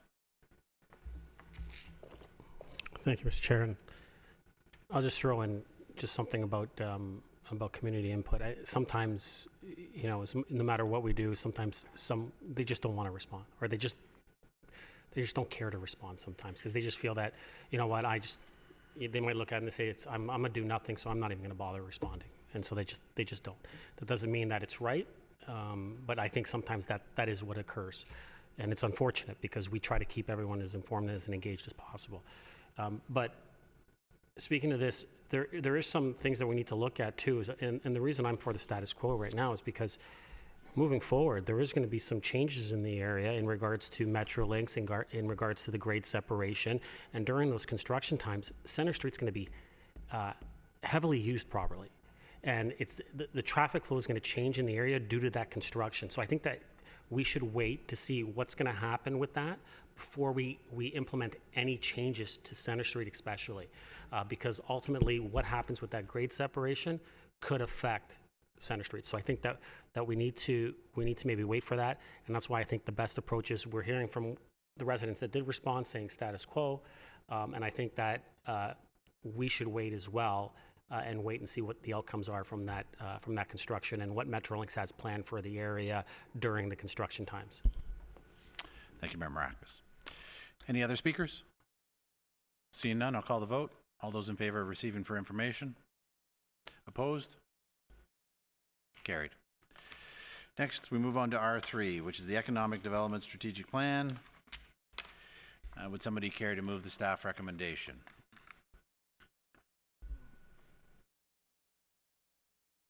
No takers for the staff recommendation? Mayor Maracus moves to receive. Do I have a seconder to receive? Councillor Gilliland. Councillor Gilliland, you're up. Thank you, through you, Mr. Chair. Glasses here. Just reading through this, I had a couple questions. Was this action item identified from the strategic plan to you, Mr. Waters? Mr. Waters? Through you, Mr. Chairman, it was referred to at a high level as one of the action items in the strategic plan itself. Okay, and is this study going to provide different results than what the strategic plan had delivered last year? Mr. Waters? Sorry, I'm sorry, through Mr. Chairman. Is this study going to provide specifically different results than what was provided in the strategic plan that was given us last year? Through Mr. Chairman, yes, it will. It'll drive down the overall recommendation to undertake a target sector analysis into specific sectors of the economy that Aurora can take advantage of and begin marketing to those specific sectors of the economy. Great, thank you. And I'm looking at this list, and I think it's quite ambitious that these 10 actionable items and the way they're prioritized. And I noticed that item 2 is also listed as business mixed use, which would focus more on revitalizing our downtown core business and such. Is that correct? Mr. Waters? That is, through Mr. Chairman, that is correct, yes. And so that would be a separate study? Through Mr. Chairman, that is correct. That is ranked as number 2 on the implementation strategy. Thank you. And through you, Mr. Chair, and item 3, as our third priority, that would be a sports tourism, and that would also be yet another study, correct? Mr. Waters? Through you, Mr. Chairman, that would likely result in some kind of study to be undertaken in cooperation with our Community Services Department. Great, thank you. So I guess where I'm getting is that the top 3 action items all require some sort of additional study and money, really, to draw the map of exactly what the Economic Development Board is really mandated and staff to do. And I guess I was under the impression with the strategic plan that would kind of guide us in that direction using in-house resources. But I gather that's something that we need to outsource. I also understand that we're in the midst of hiring a new economic development officer / land use planning since the position has opened up. And it would be nice to give that person some part of the process, I guess, within the development. Since this is, sorry, I can't speak today. Since this is a rather big deal, and in my opinion, it is a lot of money, and I think we really need to do this right. And I say this for a couple of reasons, and one of them is I remember beginning of last term, council had partaken in this exercise where we sat with a consultant, and we were given a table with some cards and identifying what our mandates were, personalities, what was important. And I remember the overarching two things that our council wanted to actually achieve was the Library Square project as one, and number two, revitalizing the downtown core. So I'm curious as to why this is listed as a second priority. And I wonder if, you know, as council, we should really think about that, our decision making tonight, and whether we want to do this in tandem with the first action item or reverse the order if we were choosing to move forward, because I believe that is something that was clearly stated as to the direction of what we all wanted to accomplish for this term. Second, it's a lot of money. That's 3 studies. Plus staff's time to implement these studies. It takes time. And sometimes I've noticed through my experience as a first-time counselor, we've been presented with reports where direction is not exactly the information that we thought was intended or specific enough. And I would really hate to give direction on something and not really understand the full context of what we're asking them to do, because this is a really important next step within our economic development. So I feel like it would be in our really best interest to kind of understand what kind of information we're asking from the consultant to provide. And I would support the funds of a study moving forward, but I would like the opportunity to review the terms of reference moving forward. And this would also give some time for this new hire to come in to also be part of that terms of reference as well. And by the time I think that it will be presented, that new person would probably have time. Could you confirm with this if the timeline would fall within that? Mr. Waters. Through you, Mr. Chairman, we're currently reviewing the posting at this point in time. Likely won't get into the marketplace until the end of the month, to be quite honest, as we go through the process of confirming the posting, making revisions to it, and actually advertising. So we're looking at probably late February by the time we're into the marketplace with the posting. So by asking for conditions of having the opportunity to review the terms of reference, it would allow that new hire to have the opportunity to be a part of that and maybe kind of assess, where we want to take the direction of this. Mr. Waters. Through you, Mr. Chairman, I do not have a concern with that approach. Okay, so that would be my recommendation. If we were to move forward with the funding, that I would like to have the opportunity to review the terms of reference before moving forward. Thank you. Mayor Maracus. Thank you, Mr. Chair.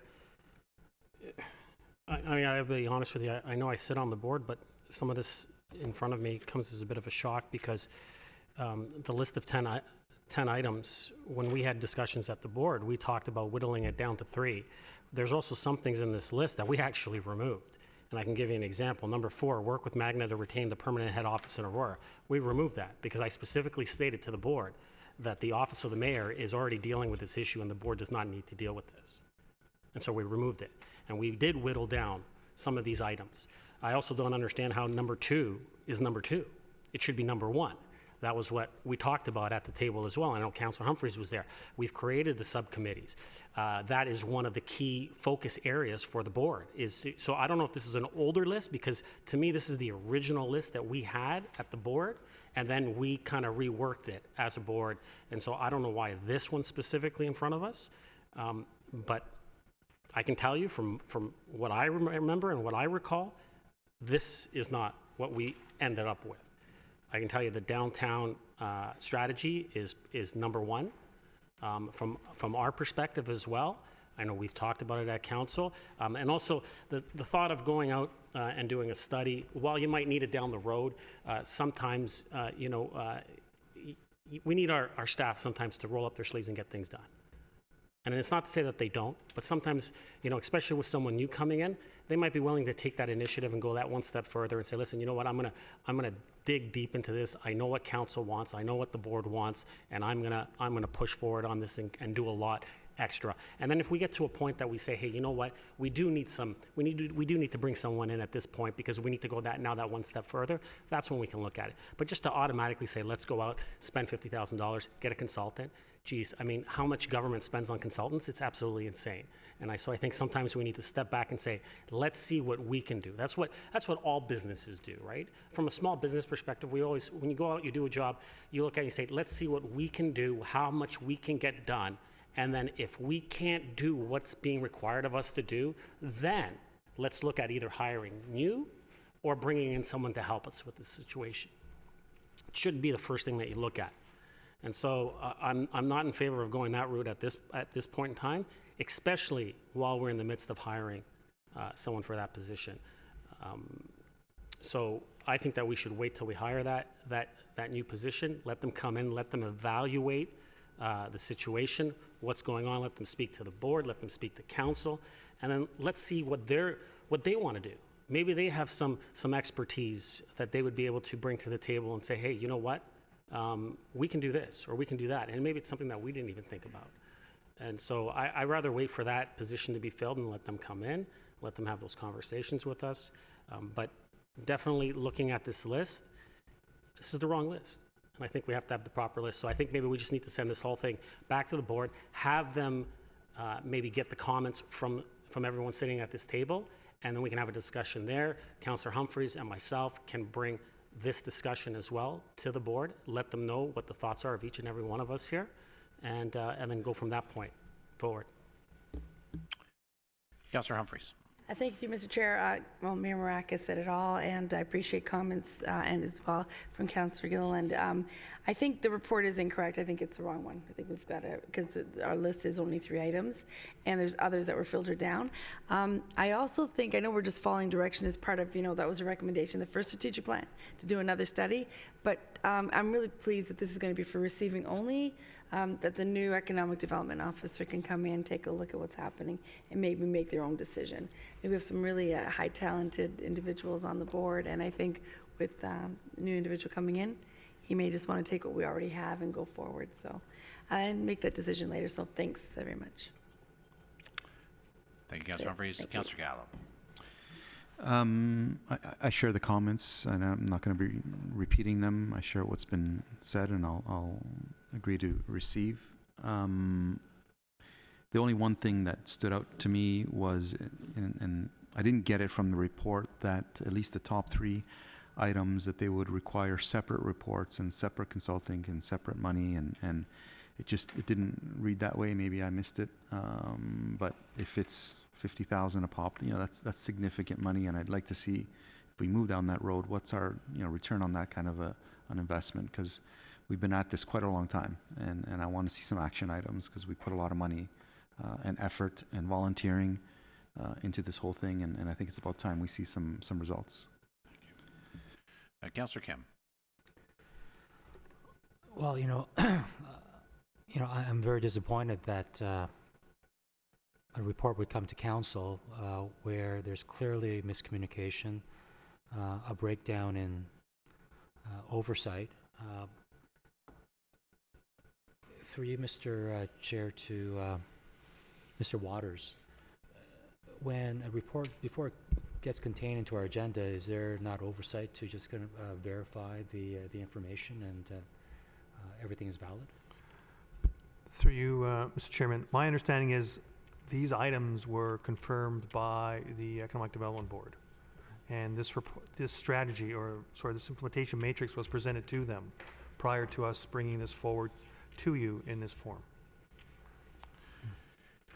Thank you. Just for members of council, I can confirm, although I didn't attend the meeting, I was unable to, this same report was on the agenda for the January 28th Economic Development Board meeting, as was the top 10 priorities. So I'll know if I wasn't at the meeting, I will have to assume that the board passed it on January 28th.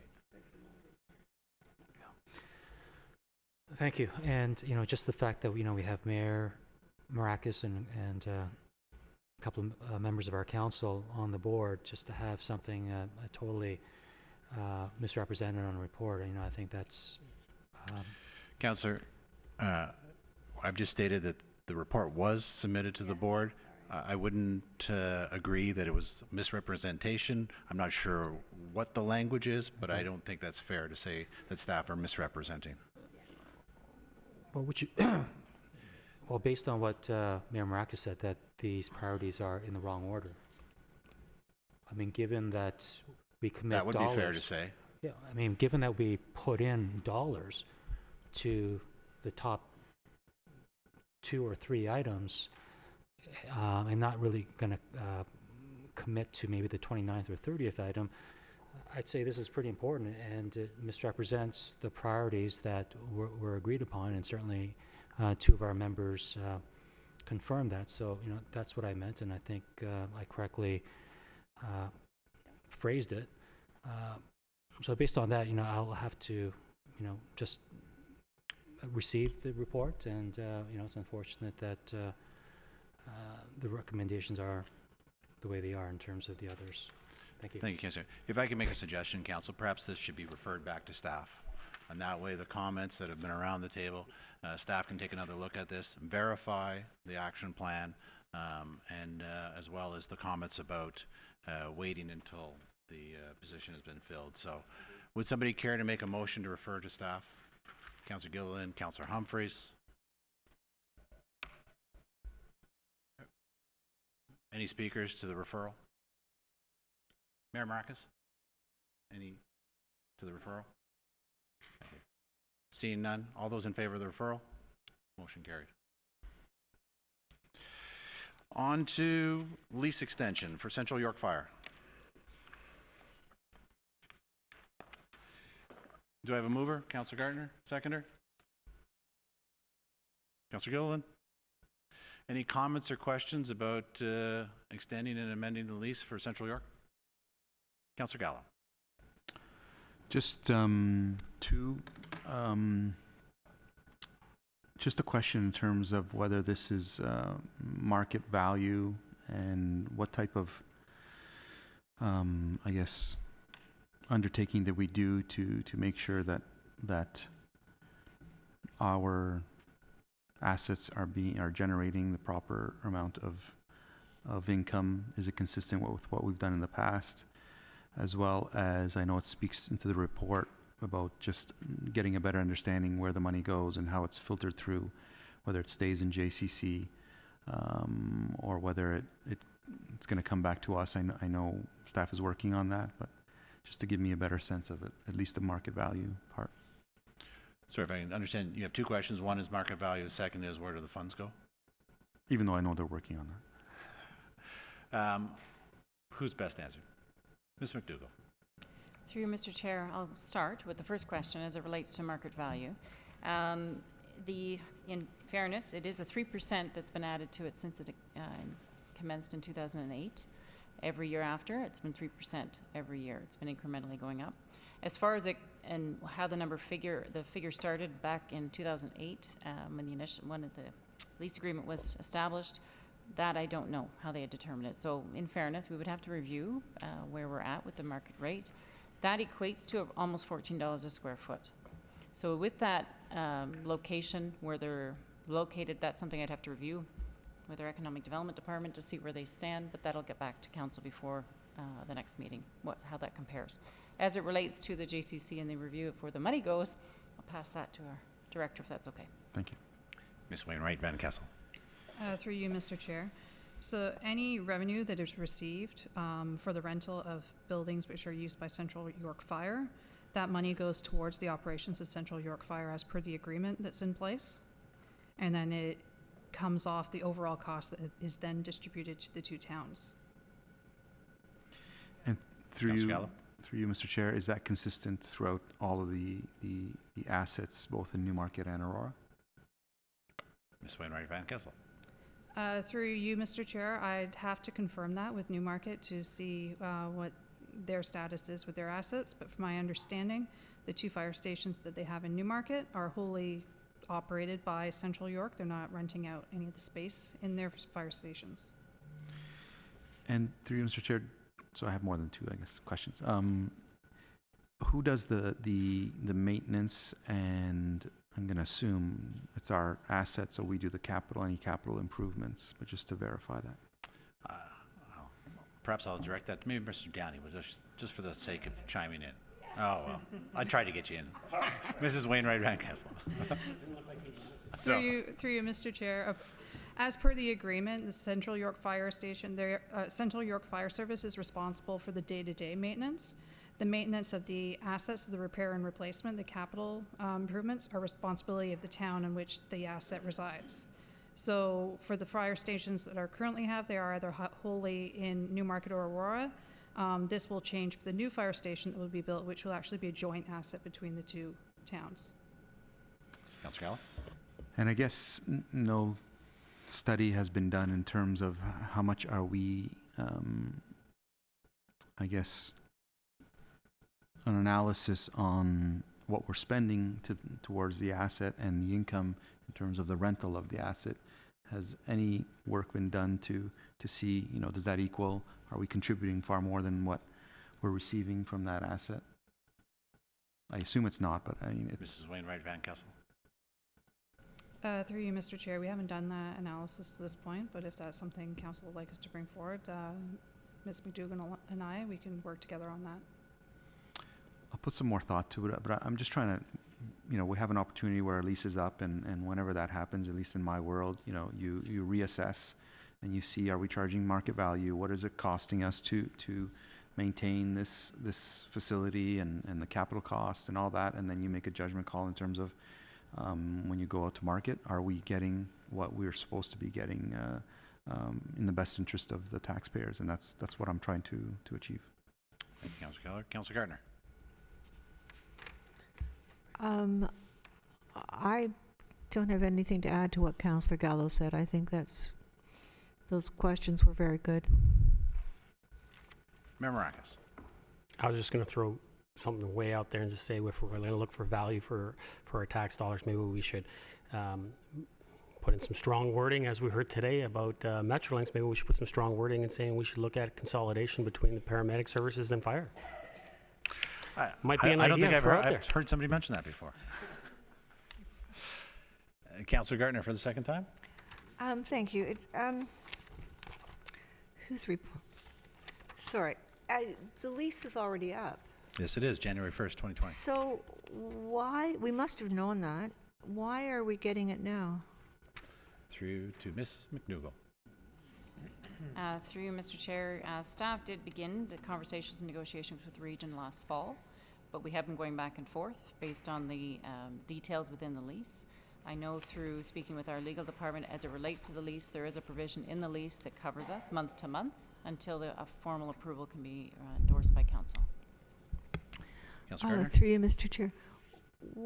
It would seem to me to be quite an easy decision. Why has there been so much back and forth?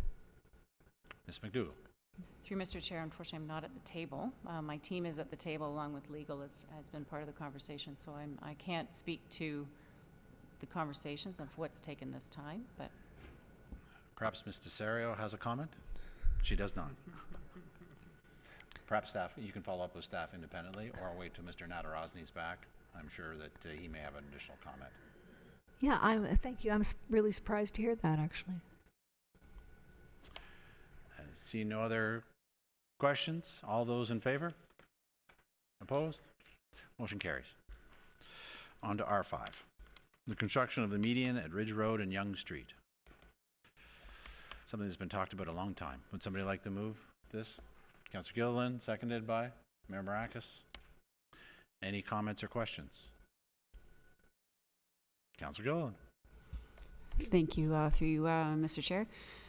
Just a couple questions, because I didn't have a chance to do any back research, so I apologize I didn't do this in advance. When is the expected construction this to commence? Mr. Waters. Through you, Mr. Chairman, a date has not been scheduled. I would suspect it would be done this year. They're moving towards assumption of the subdivision by the town, so this is one of the conditions that they have to fulfill. Councilor Gilliland. Thank you. And sorry, my glasses here. So I'm just wondering, what's the solution for the residents that are turning out of that area and they want to go north to Aurora? What is the solution for the route for them to drive? I understand that eventually there will be a U-turn at Bloomington, kind of consistent to how the construction is on Davis Drive, but I suspect that's not going to be there once the median is built. Mr. Waters? Through you, Mr. Chairman, this predates my employment with the town. I can only sort of research what I can find through previous reports. There was an issue that had arisen regarding access through at Ridge Road in Yonge from the residents living on Ridge Road, and I believe the solution was to either cul-de-sac Ridge Road or the intersection at Ridge Road, or to allow for the subdivision to the south to have access through it and a left turn onto Yonge Street. So that's the solution, the traffic solution that is implemented, is actually going through the subdivision to the south and turning left on Ridge Road. I forget what it's called, but it's at Yonge Street and that intersection with the new Glen Steeple Trail. Excuse me, Glen Steeple Trail. Councillor Gilliland? What was that last street? I'm sorry. It was... Mr. Waters? Through you, Mr. Chairman, instead of using the left turn in from Ridge Road and Yonge Street, the traffic solution was to use Glen Steeple Trail to turn left onto Yonge Street. Go further south.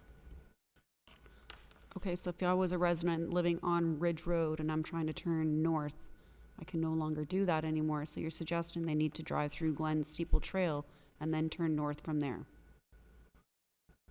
Thank you. Trust me, it was a big conversation in 2015 and 2014. I missed that.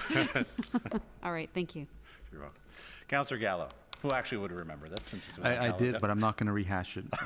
But that's exactly why it was a compromise with Ridge Road residents to give up the left turn going north, but not have all of those other residents coming through Ridge Road to get into their subdivision. But just, I'm more concerned about the cost, and I know we're paying for this, but is that typical? And did we miss something when we originally did this? Mr. Waters? Through you, Mr. Chairman, I was quite surprised that the town would actually pay for this piece of infrastructure, but that was negotiated through the process, minister settlement with the board. It's in the draft plan condition. So decisions were made back in 14 and 15 regarding the arrangement that's before you. But is it typical? It depends on the situation. Yeah. Councillor Gallo? I don't know if we missed something back then. I mean, I don't recall in terms of the cost of this or how that ended up transpiring. It just stood out to me that, why didn't that, it was as a result of that development, why wouldn't they have paid for this infrastructure? It would have made sense, but it's a done deal now. Mayor Maracas? Thank you, Mr. Chair. And yeah, I'm not going to belabor the point, but it's an OMB minutes of settlement. It says town is responsible for design, financial requirements, and constructions and modifications to the intersection of Ridge Road and Yonge Street. And so the council of the day, going through the OMB minutes of settlement, we all know we go into closed sessions. Those discussions were had, and that was part of the agreement. And so I guess we have no choice. Do we, Mr. Waters? Through you, Mr. Chair. Mr. Waters? Through you, Mr. Chairman, you always have a choice. Well, you may not like the consequences of the choice. Absolutely, yes. Thank you. Yeah, so, so it's, it is what it is, but, yeah. Nothing else we can say. Members of council? Seeing nothing else? All those in favor? Opposed? Carries. That concludes the regular agenda. We do have a notice of motion upcoming for council at the end of the month. Councillor Gilliland's new business. I will start on my left. Councillor Gallo. 1 second. Councillor Gallo. I'll come back to you. Mayor Maracas. Councillor Gardner. Thank you. At the last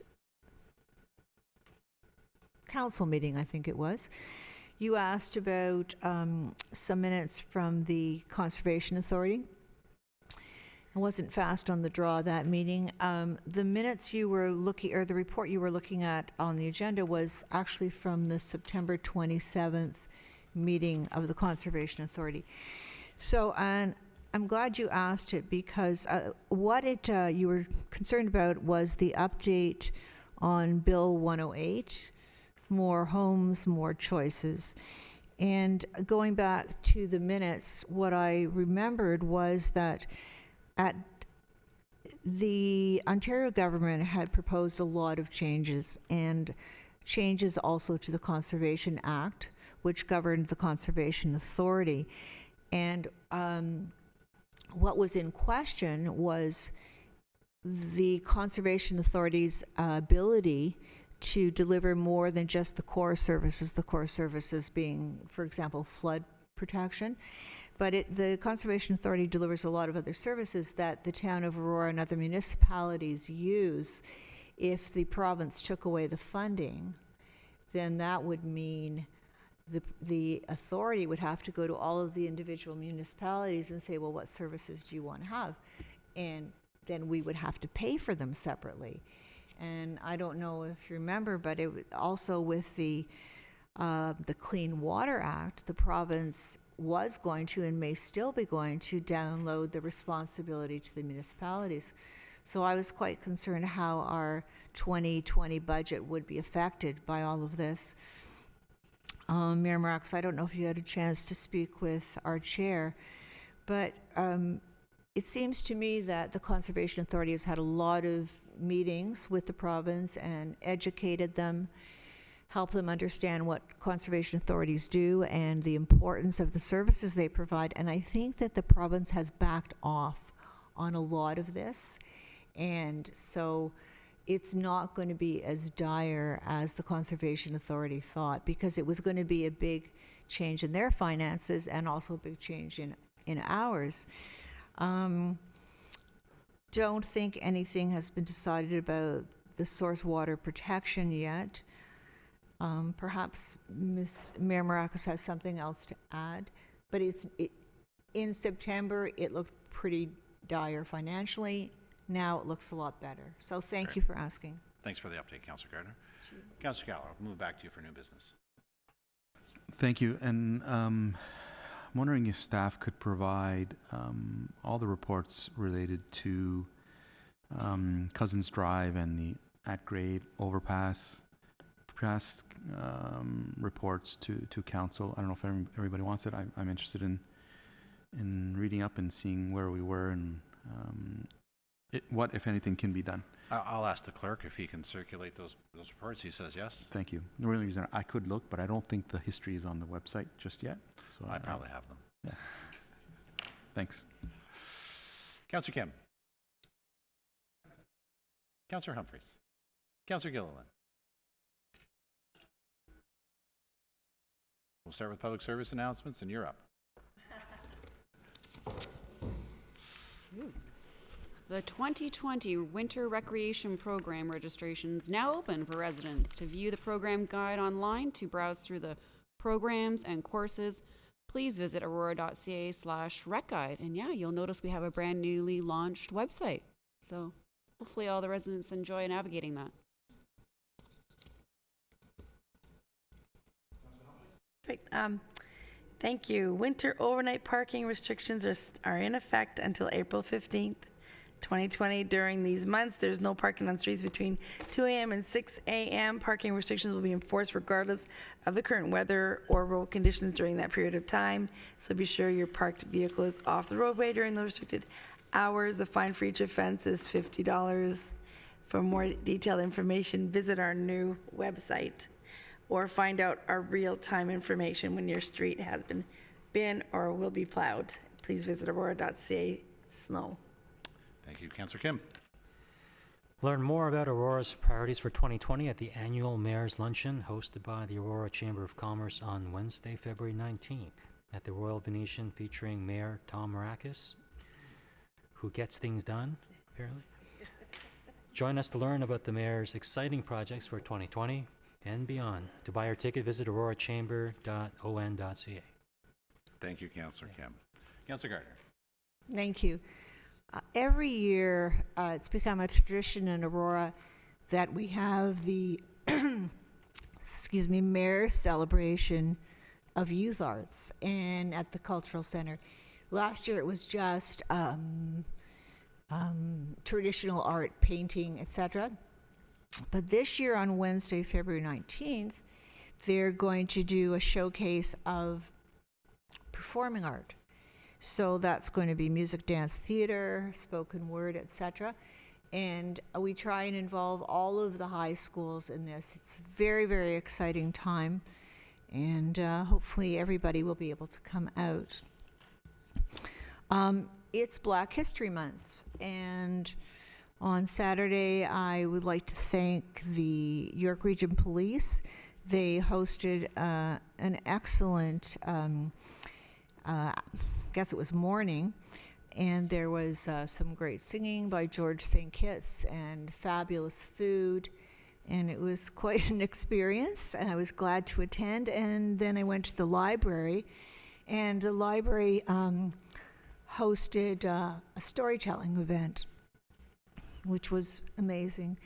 But I'm gonna, excuse me, I'm gonna ask council on February 20th from 7 to 8:30, the library is hosting an event called Being Black in Canada, and they certainly would appreciate some of us coming out. And I have to congratulate the Aurora Village Co-op. They are the first of anybody or anything in Aurora to install the backflow prevention monitoring, and we don't even have our bylaw yet. So good on them. For sure. I don't know if this is new business or public interest. Mr. Mayor, we had, staff knows, we had a resident who would love to do some public skating on a Friday evening or Saturday evening. And we have 5 rinks. They're just asking for a couple of hours on a Friday or Saturday evening, like it used to be in the good old days when you put on your skates and you skated to music. So I don't know the appropriate way to proceed with that, but it sounds like a doable thing. Just for clarification, I believe there is public skating from 4:30 to 6:30, is it not on Fridays? 4:30 to 6. 4:30 to 6. Good on you. Thank you. 4:30 to 6, that's more like a family skate. The resident was thinking about youth and adults, something like, you could actually go on a date. So You skate early, then have dinner after. no, Good people are suggestion, working Councillor earlier. So I don't know. Mr. Steyo isn't here. Okay, I'll ask next week who would be. Thank you. Mayor Marakis? Thank you. Actually, I just want to add in about the mayor's celebration of youth arts. Tomorrow will actually be the opening reception over at the Aurora Cultural Center from 6 p.m. to 8 p.m. So it's a great opportunity for anyone to get out and celebrate with the youth as they open up that exhibit. So it's an exciting night. So I'm looking forward to actually seeing every single one of you there. Second one. Join family, friends, and neighbors at Aurora's Arctic Adventure on Monday, February 17th from 10 a.m. to 4 p.m. in Aurora Town Park. Choose to participate in various family activities such as outdoor winter games, mini snow tubing, live entertainment, and much more. For more information, visit aurora.ca/Arctic-adventure. Councillor Gallo. Thank you. And continuing along the youth theme, the town of Aurora believes in recognizing our leaders of tomorrow who have made a positive impact in our community, inspire and give us hope for the future. We encourage students in our community entering their first year of full-time post-secondary studies to apply to the John West Memorial Leadership of Tomorrow Scholarship Award. The award will honor the achievements of senior students who are entering their first year of full-time post-secondary studies in college, university, or equivalent. The awards will be distributed to 2 applicants per year. Applicants must be a resident of Aurora. Each scholarship has a value of $1,000. The award will not have been possible without the donation of funds from former Mayor John West, who passed away in December 2013. The former mayor and long-serving councillor provided more than 2 decades of public service to the town of Aurora. Between 1979 and 2006, to apply, visit aurora.ca/leaders of tomorrow. The deadline is May 1st, 2020, and I had the pleasure of knowing John West when I first moved to town, and I can tell you he was a very progressive and influential character in the community, and it's a great thing that his legacy is supporting our youth. Thank you, Councillor Gallo. I have a couple. Join us on Monday, February 17th, which is Family Day, at the Stronach Aurora Recreational Complex for a free public skate, 11 a.m. to 1 p.m., and a leisure swim from 11:15 a.m. to 2 p.m., and it's sponsored by Brookfield Residential. And just as a reminder, next Tuesday is our public planning meeting. On the agenda is the Town of Aurora official plan review, so hopefully residents come out and share their comments and feedback with regards to the official plan review. I apologize, I will not be able to attend, but I will certainly watch the feed afterwards. Thank you. That's it for public service announcements. We do not have closed session, so would somebody care to move to adjourn the meeting? Councilor Gallo, Mayor Maracas, all in favor? Thank you for your participation. That's it.